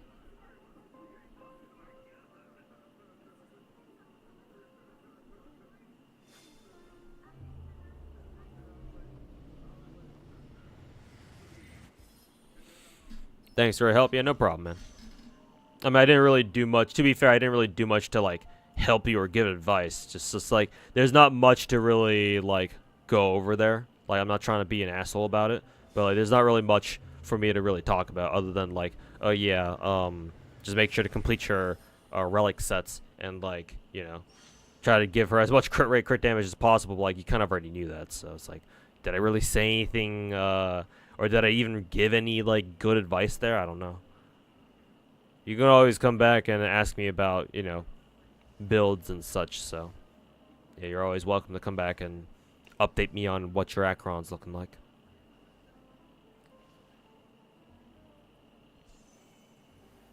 Some good memes coming out of it, at least. Yeah, I'm sure. Yeah. At least you're getting something out of that, out of the fucking, the beef. Also, too, since you're rolling more selectively for Servants of Chio, which one are you looking forward to? Archetype Earth. And yes, I will be MP6ing Archetype Earth. She is a 120 Grail candidate for me. Been been saving up all my Grails for Archetype Earth so far. And the moment I get her, the moment she will hit level 160. Or level 160, yeah, imagine. But she'll be going to 120 for me. After that, I'll be rolling for I'll try to roll for all the summer servants, but probably only one copy. I may make an exception for Lady Avalon because I plan to grail her ass too. So maybe I'll go for like MP2 or depending on how my situation goes, my financial situation is then. Maybe I'll go for like an MP5 or even an MP6, Proto Merlin. So, Archetype Earth for now, and then Proto Merlin after.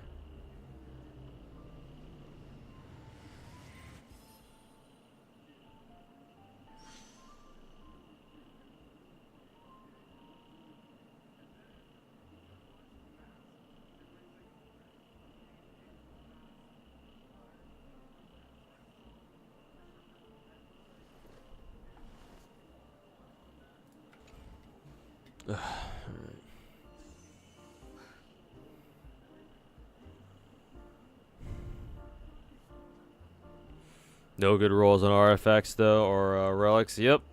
The true MiHoYo experience. The true fucking MiHoYo experience, man.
Alrighty, chat. Think I'll wrap up the stream there. Nice little short 3.5 hour stream. Just wanted to get the Star Rail event done, the Bartender event done, because I hadn't done it yet. So yeah, it's ending tonight. So yeah, completed that event. Grabbed all the Stellar Jays from that. Got a bit of savings for Robin. Not too much. Just a little bit. And so yeah. I think the next stream I will do is when Robin drops, or the night that Robin drops. So I will see you guys then, everybody. Who'd you pick for your 4-star in FGO? Zenobia, because she has huge tits. And she apparently she doesn't get another rate up at all in the future. So I'm like, well, I guess I better pick up Zenobia then. But yeah, that's who I went for my free 4-star. Anyways, chat, like I said, I will take off here. So I appreciate everybody hanging out tonight and chilling. And yeah, like I said, we'll see you guys again I'll be seeing you guys again when Robin drops, or the night that Robin drops.